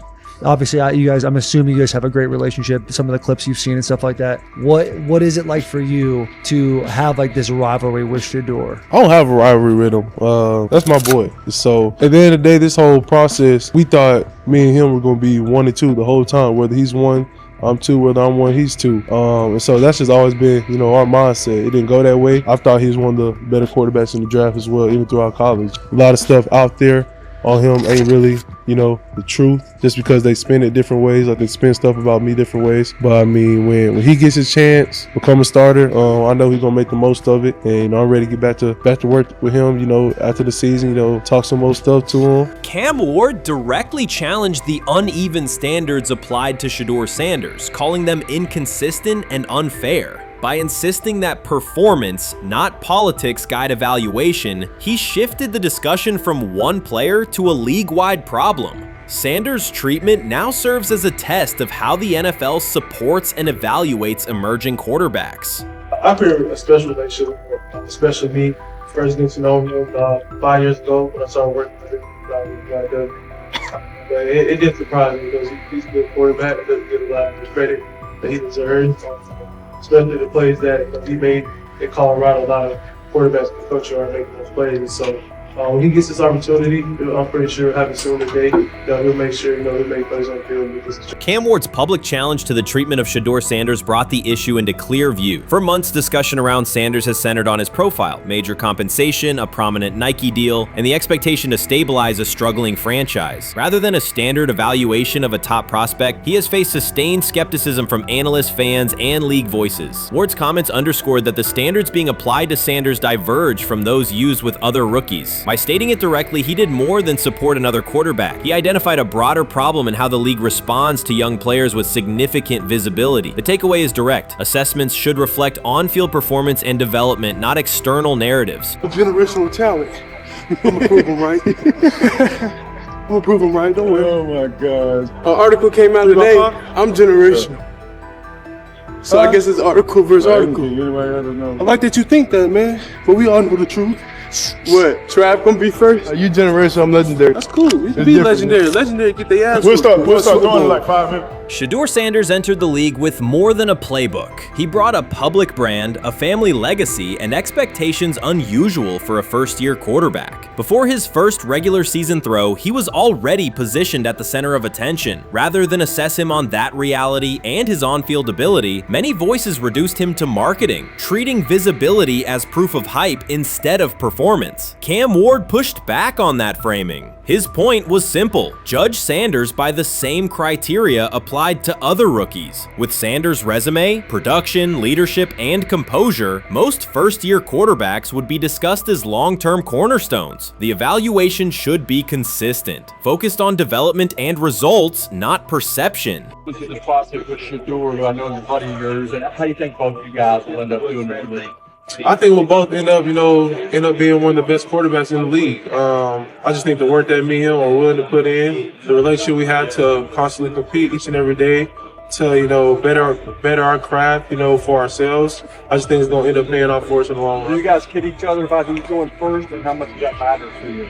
Yeah, we play around, we joke around with it. It really don't mean nothing. Draft pick will never mean anything. At the end of the day, you got to show whether you can prove each and every Sunday. You can't just do it 1 year. Disrespect shows up in two patterns. First, Shedeur Sanders is repeatedly framed through his father, Deion Sanders, as if lineage erases his own work. Discussion drifts to pedigree instead of what the film shows. Second, his visibility is treated with suspicion. His audience reach, partnerships, and ability to lift ratings are labeled hype rather than recognized as value. Instead of acknowledging that he drives demand and expands the stage for his team, critics call it an unfair edge. The result is a skewed evaluation. Star power is held against him while on-field production gets pushed aside. The standard should be consistent. Assess the tape and the development, not the last name or the attention it brings. Well, Ward were microfacts. Cam Ward's remarks went beyond defending Shedeur Sanders. They confronted how the league manages star power. The reality is simple. The NFL markets visibility, but resists it when a player doesn't follow the expected script. Rookies are supposed to be quiet, deferential, and grateful for limited leverage. Sanders arrived with leverage, brand reach, major endorsements, and confidence. And that presence was recast as entitlement. Instead of treating those factors as earned advantages, much of the commentary used them to diminish him. Ward called out that contradiction. The same influence the league sells to audiences is criticized when a young player exercises it. His point is a standards problem, not a personality dispute. Evaluate Sanders on his preparation, leadership, and results. Don't penalize him for having a platform or for using the leverage that the modern NFL itself helps create.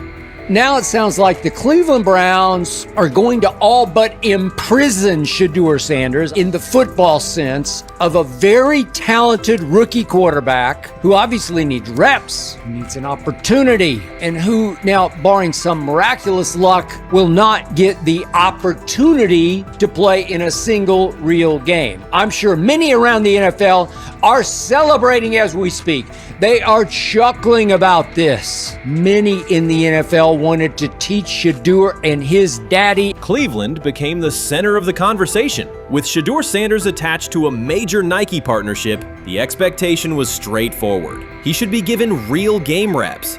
The Browns instead leaned on Joe Flacco as the default choice, treating stability as the safer path while sidelining a quarterback with clear cultural and commercial pull. Each week Sanders didn't see the field, scrutiny grew. Commentary questioned the value of his contract environment and relevance, and fan debate shifted from development to doubt. That wasn't measured evaluation. It was a delay framed as prudence that eroded confidence in the process. Cam Ward reset the terms of the debate. He pointed to an uneven standard. When veterans or other young players secure significant endorsements, it's considered smart business. When Sanders does it at scale, it's recast as ego or hype. Even the scope of his off-field agreements became ammunition against him rather than evidence of market demand. Ward's position is simple: use one standard. Assess Sanders on preparation, decision-making, and progression, not on discomfort with his platform. Treat visibility as an asset, not a disqualifier. The issue isn't attitude or branding, it's the consistency of the evaluation. Ward called it directly. The treatment has been unequal, and it should be corrected by aligning opportunity with performance criteria. Fans need to recognize there's not a team in the league he'd start for. Not one. That's not ridiculous, that's not unfair, that's not a vast conspiracy. Shedeur Sanders fans are Angel Reese fans. They're just fair weather fans who don't really give a fuck about the sport. Most of them are just Dion fucking groupies that followed him when he went to fucking Colorado, just like Angel Reese's fans had never watched basketball prior to her playing at LSU, and they followed her to the WNBA and don't know shit about the sport. That's it. Now Dion fucking groupies are running around acting like, oh, this is payback to his dad. The timing is pivotal. Shedeur Sanders isn't trying to blend into the league's background. He's shaping the agenda. He drives debate segments, fuels short-form highlights, and moves merchandise at a pace most rookies never approach. By the metrics that define modern attention, he is the draw. Yet, a segment of observers continues to undercut him, not because of shortcomings on tape, but because of discomfort with how prominent he already is. Cam Ward put words to what many could see. Coverage around Sanders has been filtered through reaction to his visibility, rather than a clear read of his performance and growth. The market has already weighed in. Demand is real, not manufactured. Nike's record-level rookie endorsement aligned with that reality, signaling long-term value and cultural reach. This exposes a core contradiction. The NFL depends on star power to sell tickets, fill stadiums, and boost ratings, but it resists stars who set terms on their own. Visibility is celebrated until a player exercises it. The fix is straightforward. Apply one standard. Evaluate Sanders on preparation, decision-making, and results, and treat his platform as the asset it is. If the league benefits from his presence, its evaluation practices should reflect that same reality, consistently and without penalty for scale. Shedeur Sanders does not depend on league promotion. He established his platform before the NFL and continues to expand it on his own terms. That autonomy challenges the status quo. Cam Ward's support was more than a defense of a teammate. It was a warning that if the league holds to outdated expectations, it risks falling behind the very players who drive audience attention and revenue. Claims that Sanders lacks real popularity ignore measurable facts. A large, active following, consistent merchandise demand, and sustained coverage across major outlets. Doubts about his standing as a quarterback overlook his college production and growth indicators. The pattern is familiar. Efforts to minimize him increase his reach. Each skeptical headline widens the spotlight, and each dismissive take creates more engagement. You cannot reduce a player built for visibility by arguing he should be less visible. The practical outcome is the opposite. Scrutiny becomes signal. Sanders is not merely enduring criticism, he is turning it into momentum, converting attention into leverage on and off the field. Grab hold of the starting job. Yes, but I don't think we're going to know which one until we get deep into August. Now, I think, we tracked the reps everybody was getting at practice throughout the OTAs and minicamp.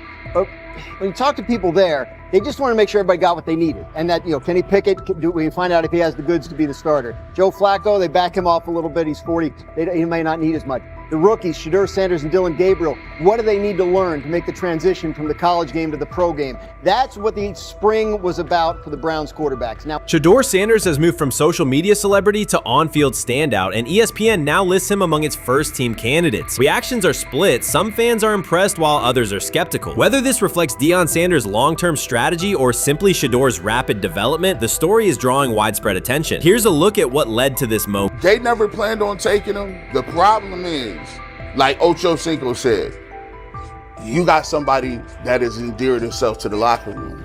And guess what? The difference between him and Tim Tebow, the biggest one, is he can play. He can throw the ball. Tim Tebow running around being an H-back. He can throw the ball. And he's done everything he needs to do. He ain't saying nothing. He ain't rocking the boat. He ain't mad about the reps. He ain't mad about none of that. All the people out there want to see is this, like Tyvis said earlier. We want to see what he can do with Jerry Jeudy. Online reactions are sharply divided. Some fans strongly support Sanders, while others argue he is overrated. Traditional analysts cite statistics and claim his recognition comes mainly from his father's name. Sanders supporters are actively celebrating his rise and already predicting a future NFL career. Sports media outlets have made his candidacy a central topic of debate. The discussion now extends beyond statistics and victories to include his marketability, public image, and on-field presence. Sorry, is Shedeur Sanders going to get a chance to win this job? Do you believe he gets a legit shot to win this job? Listen, I think first of all, everything, the action's going to really start in training camp. Like, forget all the OTA stuff. You don't win a job in OTA. The real action starts in training camp. And just like Shedeur said, during the mini camp, when it's time to take your reps, you got to make the most of it. Because I think early on, there's going to be a lot. Remember, Joe Flacco didn't hardly practice in OTAs and mini camps because they were giving the young guys. Right. So when he gets his opportunity, he's going to have to make the most of it. Analysts are closely reviewing game footage to evaluate Sanders' decisions and mechanics, while others examine his social media activity to see how he balances content creation with quarterback duty. Shedeur Sanders' placement on ESPN's early first-team list has taken over the college football conversation. Supporters circulate his highlights and argue that his on-field production and leadership justify the honor. Skeptics claim the recognition relies too heavily on his family name and question whether his resume is strong enough for first-team status. Analysts are rewatching game footage to assess his reads, accuracy, and pocket presence, while others examine how he balances a high-profile social media presence with quarterback responsibilities. The debate has pushed other storylines, such as conference realignment and NIL issues, into the background, leaving fans and commentators focused on Sanders' performance, marketability, and overall impact on the sport. I'll keep saying it.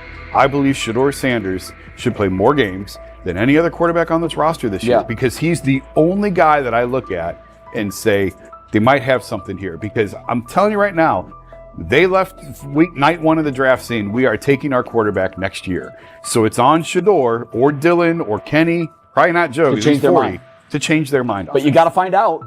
You gotta find out. Opinions differ on whether Sanders is benefiting from his family name or simply showing real progress, but the attention is undeniable. Social media is flooded with edited images elevating him to legendary status. Critics argue the first-team nod is driven by hype and marketability, while supporters point to his flashes of strong arm talent, field vision, and decision-making. Regardless of motive, the announcement has dominated the football news cycle and intensified debate over how much of his rise is performance-based versus media-driven.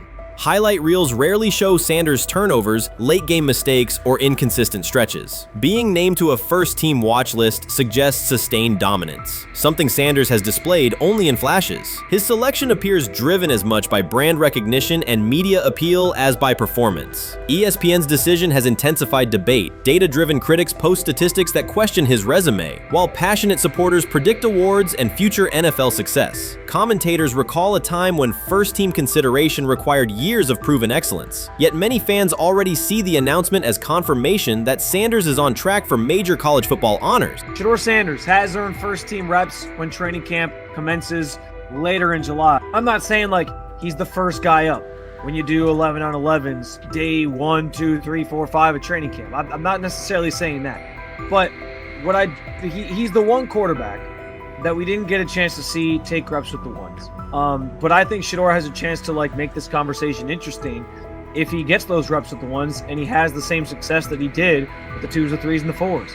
I have confidence he can show you something, but I got to see it. We all got to see it before we can actually judge that. Some believe Deion Sanders is already preparing for an award ceremony, while others are furious, threatening to protest ESPN's credibility over Shedeur's first-team mention. Critics argue that honoring Sanders without a full season of elite play undermines college football standards. Supporters insist his performance and profile justify the recognition. The debate reflects a broader clash between traditional merit-based evaluation and modern brand-driven visibility. In today's landscape, first-team consideration is no longer only about statistics. It also involves marketability and audience engagement. Whether welcomed or rejected, Sanders commands attention and embodies the sport's shift toward both performance and personal brand.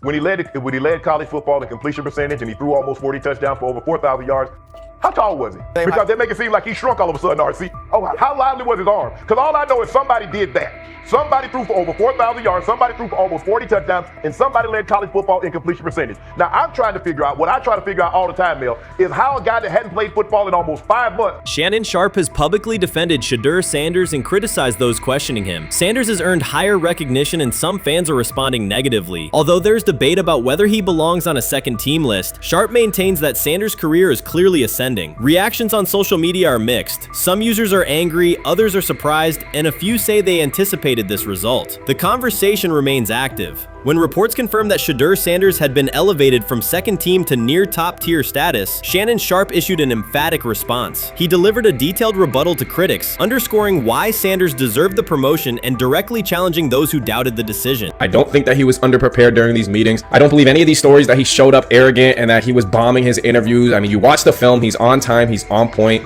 You watch his interviews, he answers like a 10-year NFL veteran. Like, he's clearly dominating OTAs. It's every single day there's a new report of how well he's doing for the Browns in OTAs. And I mean, you can say what you want, it's just OTAs. Okay, if that's your new narrative, then he's doing exactly what he needs to be doing. He's on point, he's on time, he's getting the respect of his teammates, and he's making plays. So we're gonna see years down the line, something's gonna come out that I don't know what exactly it was, but something will come out. Critics have been waiting for an opportunity to dismiss Sanders. They labeled him overrated, accused him of benefiting from nepotism, and claimed his profile came only from his last name and polished image. Within their own echo chamber, they cited every game in which he fell short of huge passing numbers as validation of their doubts. Since Sanders has begun receiving formal recognition, criticism has escalated. A wave of self-appointed analysts is dissecting his throwing mechanics and team role, and many online commentators now argue that his promotion reflects deeper problems within the sport. Shannon Sharpe rejected each criticism directed at Shedeur Sanders. During the broadcast, he turned a routine segment into a detailed examination, acting as presenter, interrogator, and fact-checker. Sharpe walked viewers through game film, season statistics, and scouting reports to show why Sanders merited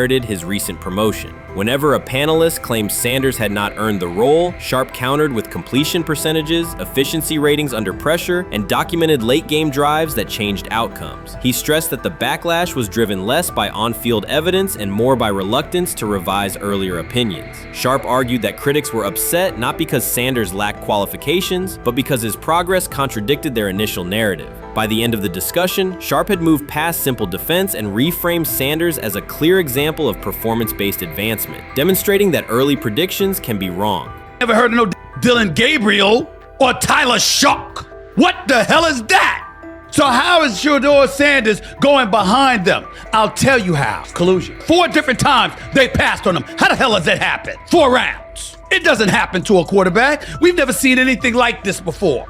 Shedeur Sanders with the watch. Shedeur Sanders with his bravado. Shedeur Sanders with this supposed arrogance or whatever. Shedeur Sanders' advancement did not happen by chance. While detractors questioned his resume online, he continued to prepare, attend every practice, and deliver accurate throws under pressure. The contrast between his output and the complaints directed at him has been stark. Some critics even argued the selection committee was, quote, biased toward performance, as if rewarding strong play were improper. Rumors quickly followed. Certain commentators speculated that a public relations push from the Sanders family must have influenced voters, suggesting everything from coordinated media strategies to alleged favors for coaches. None of these theories addresses the basic point. Sanders earned his promotion through consistent production, poise in the pocket, precise ball placement, and efficient decision-making. Shannon Sharpe highlighted these facts during his response. He noted that Sanders' performance performance metrics justify the recognition and emphasize that resistance to the move stems more from prior prejudice than from substantive evaluation. For Sharp, the goal was clear: present the data, challenge unfounded claims, and correct the narrative. The discussion therefore became a broader statement about acknowledging merit and abandoning outdated assumption. Colin Cowherd defend college basketball coaches who have gotten a DUI, come to their defense and say they didn't need to be fired, that they deserve a second chance. But Shedeur Sanders drives 40 miles over the speed limit, gets a one-on-one ticket, and Colin Cowherd comes on his show today and says he's out on Shedeur Sanders. He's seen enough. He can't support him anymore. He can't be in the Shedeur Sanders camp because of the speeding ticket. Shannon Sharpe addressed commentators who portray constant doubt as expertise, those who discount strong performances with "we'll see" but declare bust after a single mistake. He noted their belief that progress only counts if an athlete visibly struggles. Sharpe's response was methodical rather than emotional. He presented evidence, cited statistics, and calmly refuted each claim. Following his remarks, several critics began revising or deleting earlier posts, recasting themselves as longtime supporters of Shedeur Sanders despite having questioned him for months. Sharpe insists on accountability, naming specific individuals and dates while requesting public acknowledgement of prior errors. He argues that analysts cannot spend months undermining a player's potential and then quietly adopt a supportive stance once the athlete succeeds. These are serious, big-time, top-of-the-line playmakers that they have. If you can go 45 to 42 in the fourth quarter because your quarterback set the school record with 510 yards passing. He was flawless. Shedeur is big time. I didn't know for sure, will it translate to the next level of competition? Yes, it might translate to the next level of competition as he can play. Critics who once claimed Shedeur Sanders was unprepared now hesitate to acknowledge their mistake. They resist retracting earlier comments and struggle to accept that an athlete can succeed without their approval. Sanders continues to share practice clips and game highlights without engaging the debate, while Shannon Sharpe documents every dismissive remark, ready to revisit them on national television. The disapproval did not slow Sanders. It underscored his progress and exposed the gap between perception and performance. As a result, the conversation has shifted. Analysts who doubted him now describe him as undervalued and publish detailed evaluations of his mechanics and game management, suggesting long-standing familiarity with his career. In a matter of weeks, critics have recast themselves as advocates, demonstrating how quickly opinion can change when consistent results leave little room for doubt. Shannon Sharpe signaled that his commentary is not over. He considers Sanders' advancement a positive outcome for every athlete who has been overlooked or criticized for having confidence. Sharpe stressed that analysts do not have the authority to determine who deserves recognition based on personal preference. The reaction to Sanders' promotion, he argued, revealed how quickly opinions can shift once results are undeniable. Sharpe pointed out that many vocal critics became quiet when confronted with objective performance data. This exchange, Sharpe insisted, reached beyond defending a single quarterback. It challenged the practice of dismissing achievements that do not fit familiar narratives. He reminded viewers that success does not require external approval and that consistent talent will surface despite online commentary intended to minimize it. While critics reconsider their positions, Sharpe remains steady, assigning credit to the athlete and allowing the scoreboard to confirm the argument. In his view, the statistics speak clearly enough. Sharpe also emphasized that the intensity of the backlash must be placed in context. College football is a volatile environment where unexpected outcomes are common. Therefore, declaring failure based on incomplete evidence only weakens the credibility of sports analysis. The discussion underscored the need for measured evaluation rather than reactive judgment. Dak Jackson and him and everybody else that we talked to have said that Shedeur looks good. He looks really good. He looks better. And we got Zach that say Dylan Gabriel ain't even an NFL quarterback.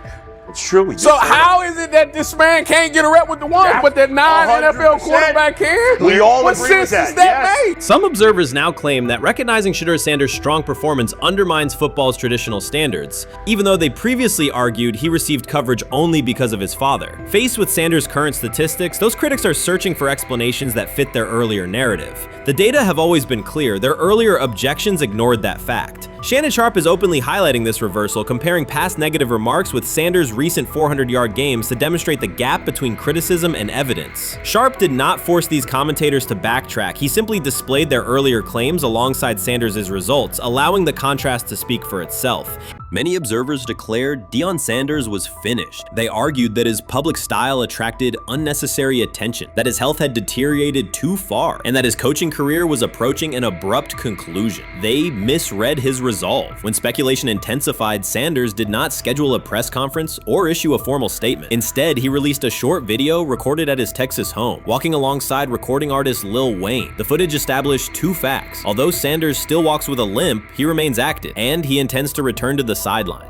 Reports from USA Today and ESPN confirm that Sanders had temporarily left Colorado to recover from a significant, undisclosed medical condition. He lost 14 pounds and missed several summer practices, leading to widespread debate about his future. Unofficial sources suggested complications related to previous blood clot issues, but no official diagnosis was provided. Throughout Sanders' absence, numerous media outlets framed his situation in crisis language, frequently questioning whether he would coach again. By comparison, when coaches such as Lincoln Riley paused their duties for health or family reasons, coverage emphasized understanding and patience, an imbalance that reflects a common difference in how high-profile black coaches are treated. Sanders' silence was not a retreat, it was a period of recovery. During rehabilitation, he relied on family, faith, and trusted colleagues, yet stayed connected to his program through brief online updates. The video with Lil Wayne demonstrated that he retained strong support from influential friends, countering narratives that portrayed him as isolated or on the verge of retirement. The visual evidence showed that his setback is temporary,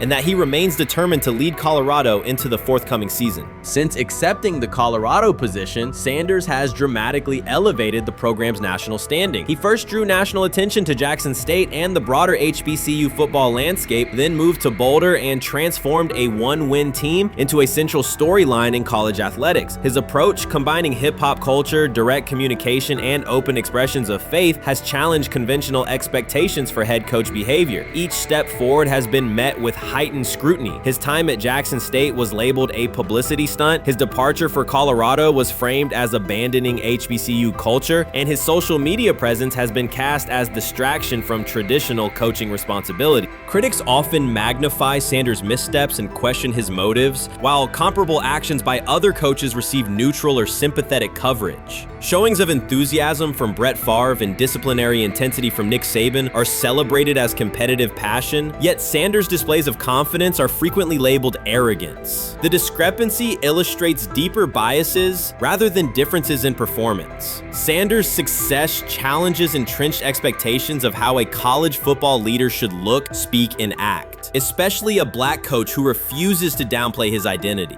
During his convalescence, Sanders maintained close communication with his staff and athletes, reinforcing the standards he had established: discipline, accountability, and belief. The program's daily messaging continued to emphasize preparation and resilience, signaling that Sanders' influence persists even when he is away from campus. Athletes echoed his mantras during workouts, confirming that his leadership extends beyond physical presence. Sanders acknowledges the seriousness of his medical challenge, but has refused to let it define him. He has publicly discussed leaning on scripture and prayer, explaining that his purpose as a mentor, father, and coach extends beyond personal adversity. In that context, the video of him walking in the Texas sun was less a strategic media effort than a straightforward demonstration of continued commitment to his team and mission.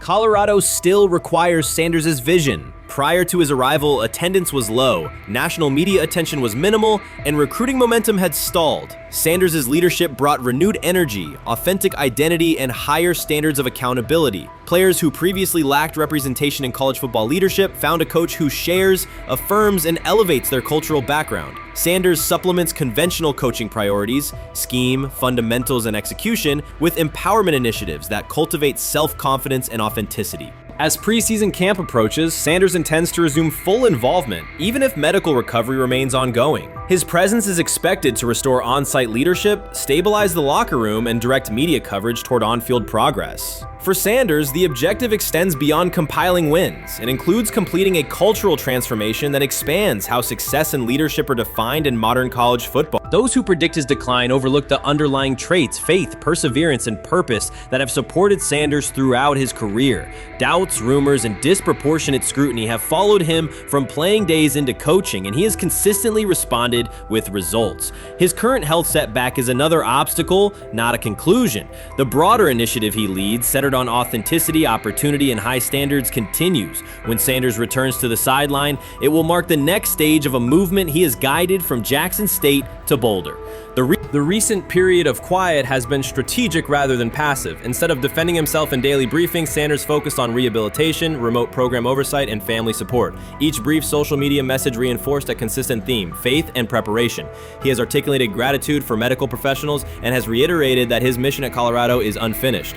His public references to scripture have been direct but measured, aligning with his long-standing practice of integrating faith into leadership. By walking through his ranch with Lil Wayne, Sanders signaled continuity. The clip underscored that influential supporters remain engaged, that Sanders' broader network values his vision, and that he remains capable of navigating physical challenges. The visible limp was not evidence of imminent retirement. Rather, it documented the reality of ongoing recovery and the resilience with which he approaches each obstacle. Colorado's athletic administration and football staff continue to affirm Sanders' program direction. Recruitment communications cite his established record in fostering cultural relevance and national exposure. Prospective athletes respond to a coach who presents a transparent path to development, both on and off the field. Current players refer to Sanders' coaching points with clarity, citing specific drills and expectations that remain unchanged during his absence. These indicators demonstrate that the core structures Sanders implemented are functioning, and that his return will be an amplification, not a restart. Criticism regarding Sanders' public persona often conflates media style with coaching substance. Analysis from opponents suggests that social media engagement dilutes football preparation, yet Sanders' staffs emphasize time management and delegation. Defensive and offensive coordinators handle in-game adjustments, while Sanders directs overall culture, recruitment, and leadership. He has articulated that visibility serves to amplify program accomplishments and enhance player opportunities, not replace strategic football planning. Some commentary has attempted to reframe Sanders' health issue as evidence that his coaching model is unsustainable. The argument ignores the documented health challenges faced by numerous coaches across levels of competition. For example, college coaches recovering from heart procedures or joint replacements have returned to successful seasons after appropriate medical clearance. Sanders' case follows a comparable trajectory. Medical complications require temporary separation, structured rehabilitation is prioritized, and a managed return is planned. Institutional medical protocols at Colorado dictate clearance requirements. Sanders will meet those before resuming full sideline duties. Colorado's players have expressed public confidence in Sanders' eventual return, citing regular virtual check-ins and continued accountability. Several athletes noted that positional meetings included recorded messages from Sanders reinforcing tactical goals and personal discipline. These details confirm that Sanders has remained actively engaged, albeit remotely, and that team culture remains aligned with his principles. Looking ahead, Colorado's schedule will attract national attention, both for on-field competitiveness and the storyline of Sanders' comeback. Analysts will evaluate how quickly he reestablishes day-to-day rhythm and whether his physical limitations influence practice oversight. Internal planning accommodates gradual escalation of responsibilities, with medical staff and strength and conditioning personnel contributing to phase reintegration.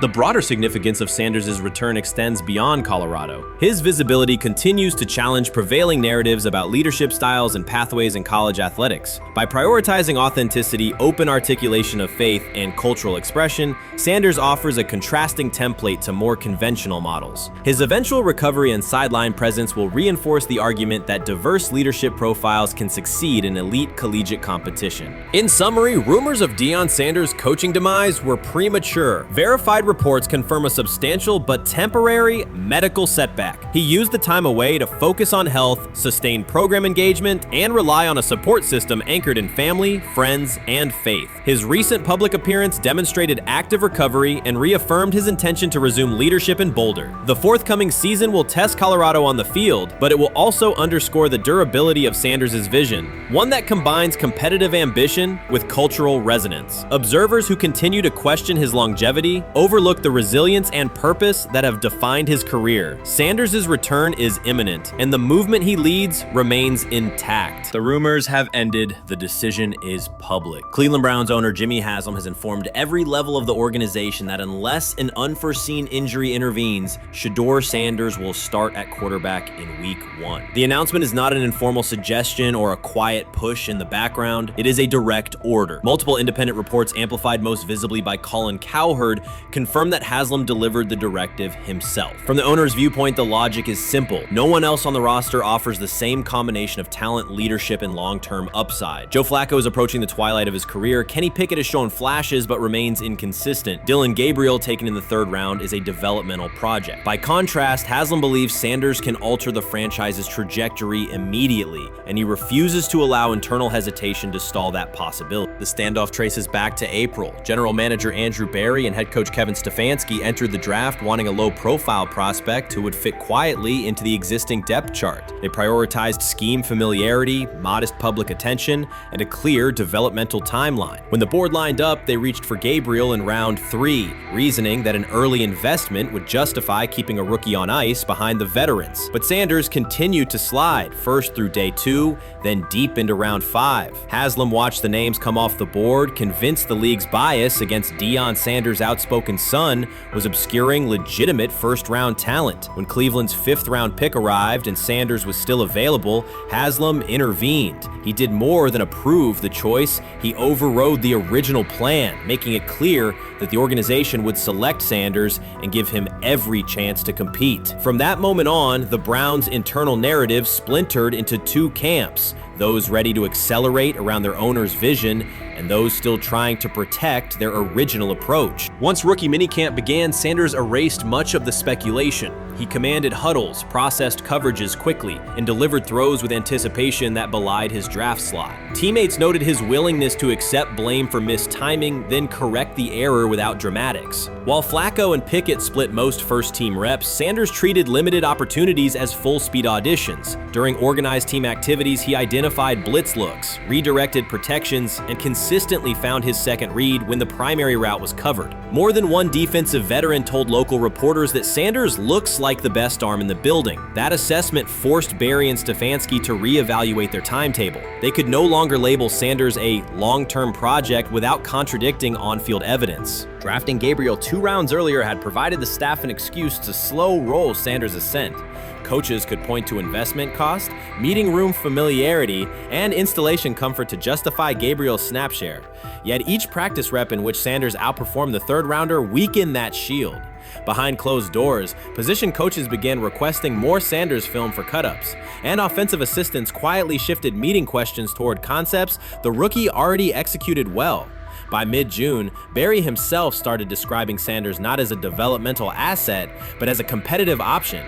Those subtle linguistic changes signal the front office's recognition that the narrative had moved beyond their control. Haslam's history with quarterbacks is well documented. His pushes for Johnny Manziel, Baker Mayfield, and Deshaun Watson were high-visibility swings, each driven in part by a desire to generate excitement as well as wins. Critics highlight those choices to question his evaluation track record, yet Haslam perceives Sanders differently. Where Manziel carried off-field concerns, Sanders brings a reputation for professionalism. Where Mayfield's leadership style divided veterans, Sanders' approach has united receivers and linemen. Where Watson's trade involved unprecedented controversy, Sanders arrived at minimal draft cost. Haslam sees a rare chance to capture star potential without mortgaging the future, and he is unwilling to cede that upside to cautious pacing. Cleveland's supporters, weary of revolving door quarterbacks, have rallied around Sanders with unexpected speed. Sales of customized Sanders number 2 jerseys surged within days of rookie minicamp. Training camp ticket requests spiked once local media circulated videos of Sanders making NFL-caliber anticipation throws during 7-on-7 periods. The mood in Northeast Ohio has changed from tentative hope to active belief. Longtime season ticket holders who once shrugged at preseason storylines now debate Sanders' footwork at neighborhood barbecues. Social media engagement for Browns content has climbed, driven by highlight compilations of the rookie threading seam passes between linebackers and safeties. All of this places Kevin Stefanski in a fragile position. If he opens week 1 with a veteran starter and the offense sputters, criticism will be swift. Each stalled drive will be interpreted as evidence that he ignored the owner's edict and the fan base's intuition. Conversely, if he names Sanders the starter solely under pressure, any early struggles could be framed as proof that Sanders was rushed, further exposing Stefanski to blame. The only sustainable solution is conviction. Either stand behind a veteran with clear strategic reasoning or embrace Sanders fully and structure the offense around his strengths. Splitting the difference, rotating series, delaying first-team reps, or using vague competition language will satisfy no one and likely jeopardize locker room clarity. Sanders' personal approach has reinforced Haslam's confidence. Instead of taking post-draft downtime, He traveled to Texas to train in full Browns gear at facilities near his father's home. The leaked clip of Sanders executing footwork drills in helmet and pads wasn't a marketing ploy. It was a glimpse into a quarterback visualizing Week 1 live. Team personnel who viewed the footage recognized purposeful rehearsal, cadence calls, pocket movement against simulated pressure, and follow-through adjustments based on imagined rush lanes. Observers asked why a rookie would conduct such intense solo sessions in May. The answer is straightforward. Sanders does not view himself as a developmental pick. He considers himself the starting quarterback of the Cleveland Browns and prepares accordingly. On pure ability, Sanders' arm strength ranks with the league average for starters. His accuracy to the intermediate middle, an area where the Browns' current scheme generates high leverage completions, has drawn consistent praise from receivers. The primary areas still under review are blitz recognition and live bullets and timing on deep outbreaking routes versus press coverage. Those developmental checkpoints are significant, yet daily practice reps show acceleration. In contrast, Flacco's mobility limits the boot action game that Stefanski installed to help Mayfield early in his tenure. Pickett can extend plays, but struggles to attack tight windows between linebackers and safeties, an essential requirement in Cleveland schematics. Gabriel remains an unknown at NFL speed. Thus, the competitive landscape favors Sanders sooner than the coaching staff originally planned. The franchise now stands at an inflection point. Haslam's mandate, the locker room's growing support, and the fan base's enthusiasm all tilt towards Sanders. The front office's earlier strategy, anchored in patience and quiet development,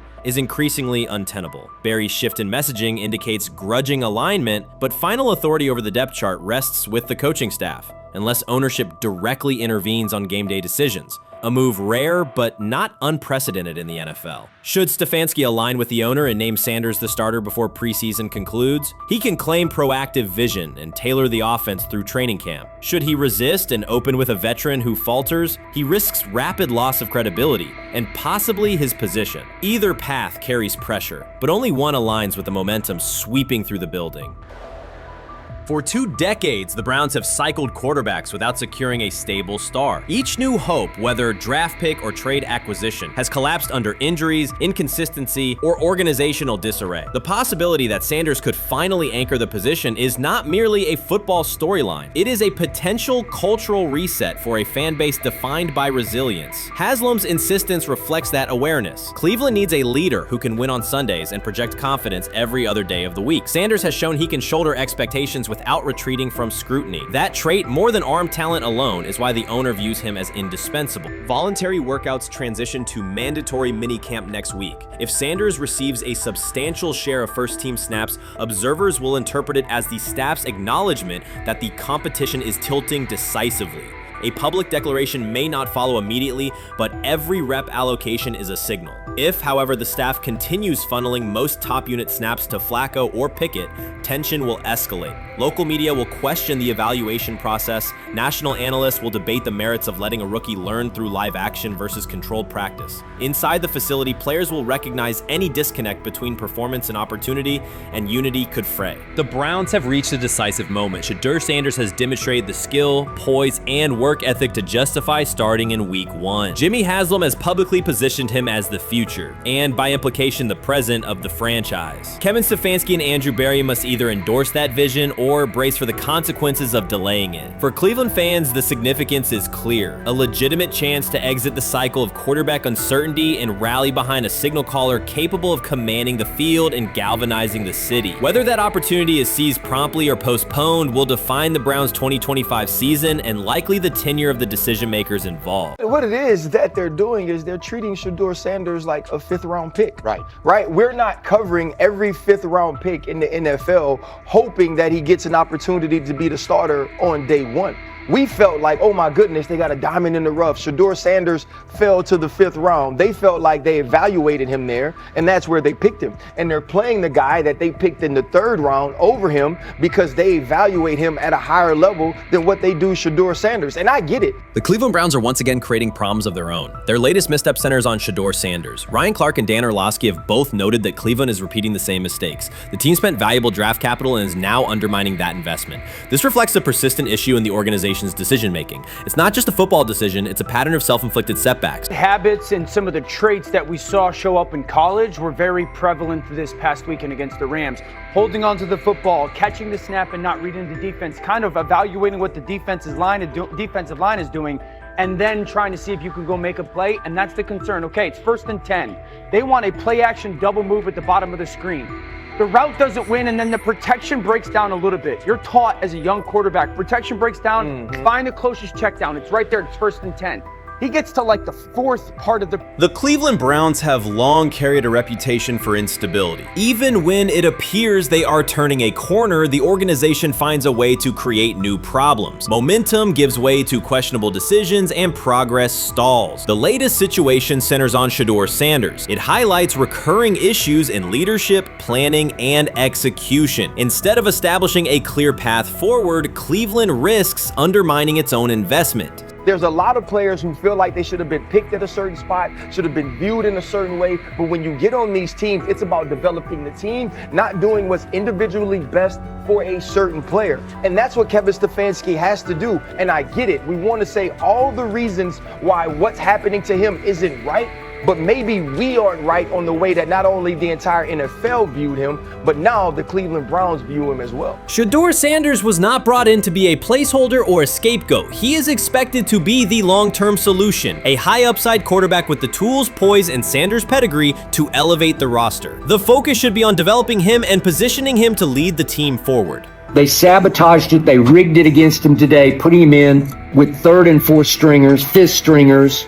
You got no shot at quarterback. They threw him in because they didn't want him to make any more splash and put any more heat on Stefanski. It's a desperate, dangerous situation in which he's got no shot, man. He's throwing to Sal freaking Cannella? What? But he got sacked 5 times because he's hanging on the ball trying to make a play, and nobody can separate. Then it comes down to a couple of minutes are left, and Shedeur tries to go on the field, and Stefanski puts Tyler Huntley in place of him. Excruciating to watch. Shedeur Sanders brings accuracy at all levels, steady leadership, and the kind of composure that comes from handling pressure. Fans were energized, and the league was paying attention. For once, Cleveland had a credible source of hope at quarterback, then the familiar pattern returned. Instead of committing to a clear development plan, first-team reps, stable direction, and a defined timeline, the Browns introduced uncertainty and slowed his progress. Rather than building around him and giving Shedeur a direct path to lead, they split priorities and sent mixed signals. The result is momentum stalled at the very point it should be accelerating. I also can't blame anybody who says, I don't necessarily trust this coaching staff to develop a quarterback or to evaluate the quarterback position. They've made some really oddball decisions at this position over the last several years, and I don't blame anybody for questioning, do these guys actually know what they're doing? I don't think that's unfair at all. The thing I would say is that they're desperate. They're very desperate. Like the entire organization is desperate. And if you really think they're going back to the coaches' offices and all getting around the table after session. This wasn't about scheme or play design. It was a pattern of mismanaging a young quarterback. From the start, the signs were clear. Shedeur Sanders arrived at camp without priority first-team reps or the confidence-building snaps a rookie need. Instead of a defined development plan, he was asked to compete from behind, treated like a depth option rather than a long-term starter. The message was, earn it later rather than build it now. When game action came, he was put on the field with limited preparation. Protection was inconsistent, and the play calling did little to ease his transition, more a stress test than a structured debut. The approach emphasized survival over progression, creating conditions where mistakes were likely and growth was harder to achieve. Analysts Ryan Clark and Dan Orlovsky highlighted the same points. The issues reflected organizational choices, not a shortfall in Sanders' ability. This was not a rookie collapsing under pressure. It was a franchise failing to provide the support, reps, and clarity required for a first-year quarterback to succeed. Shedeur moves slowly, kind of trying to see what's going on, and then that creates that sack fumble. So a lot of the stuff that we just saw in college is a big deal. This ball gets snapped at the 48-yard line. Defense has won the rep. Play is dead. Throw the ball away. It's first down. But instead we run and it's a 2.5, 3-yard loss. So instead of being 2nd and 10, we're 2nd and 13, we're dead. Again, here's the opportunity to throw the juke route. Hold, scramble. So some of those things that I was and others were concerned about on the college tape showed itself again. This is not the end of the world though. This is part of his development. Cleveland managed to take a highly promising rookie and within weeks put him in a position where he looked unprepared. Ryan Clark called out the core issue. A first-year quarterback cannot succeed without protection, clear situations, and a controlled environment. Dan Orlovsky added that when a young quarterback isn't given structure, support, or coherent schemes, you're not evaluating ability, you're manufacturing failure. That's what happened to Shedeur Sanders. Browns fans weren't just disappointed with the results, they were alarmed by the process. This is a fan base familiar with quarterback missteps, yet even they recognize the pattern. A talented prospect subjected to poor planning and inconsistent guidance. After one preseason setback, the conversation shifted toward maybe Shedeur isn't ready instead of examining coaching, play design, and preparation. The reality is clear. The question isn't whether Sanders is ready, it's whether the Browns were prepared to develop and support him. Well, that would be a nice exit strategy because he would come up as doing Shedeur a favor. Like one's got to go, right? One's got to go. See, to clear this thing up. At some point, but I'm sorry, I know they don't care. If they were to trade Shedeur Sanders now after that preseason performance and he would go on to be good. The organization has cycled through quarterbacks for years, and the pattern is unchanged. Blame the player, protect the system, and repeat the same mistakes. Fans are split. Some argue Shedeur Sanders needs time and support, while others treat one rough outing as proof he isn't the answer. That division hides the real problem, the Browns' process. This isn't Shedeur failing, it's the team failing Shedeur. Across the league, successful teams create clear development paths. Kansas City brought Patrick Mahomes along behind a veteran and tailored the offense before handing him the job. Houston committed to CJ Stroud, built around his strengths, and let him grow with consistent direction. Smart teams invest, protect, and show belief. Cleveland did the opposite with Shedeur. Uneven reps, inconsistent protection, and unclear plans. Then question the outcome. That's not development, it's organizational mismanagement. These players have played a tremendous amount of football. Right. And I remember last year when Bo Nix came out of Oregon, we talked about all the easy throws Oregon creates. Right. The level of the skill players that are around him. And then we watched Bo Nix acclimate to the NFL game extremely quickly. I see a lot of those same traits in Dillon Gabriel. He gets the football out of his hands. He takes the throw that's available to him. He plays on time. And part of whether or not you get an opportunity to get on the field is the people that you're competing against. And I don't mean this in any disrespectful way to Shedeur, because I'm not only a fan, it's somebody I want to see succeed. The Browns will likely present this as part of a deliberate development plan, tough standards, resilience building, and testing a rookie under pressure. In practice, it isn't development. It's a damaging approach that undercuts growth. The organization has not shown a consistent model for nurturing young talent, and Ryan Clark and Dan Orlovsky highlighted that publicly. After Shedeur Sanders stumbled in a preseason game, the reaction was immediate. Headlines, polarized fan takes, and sweeping conclusions about his readiness. The front office offered little acknowledgement of the conditions he was placed in. Clark's point was direct. You do not evaluate a rookie by how he looks in a setup designed for failure. You evaluate him when he's properly supported. Orlovsky explained how poor coaching choices, protection, sequencing, and role clarity can quickly erode confidence and stall development. The issue was not Sanders' ability, it was Cleveland's process, which appeared disorganized and unprofessional for an NFL operation.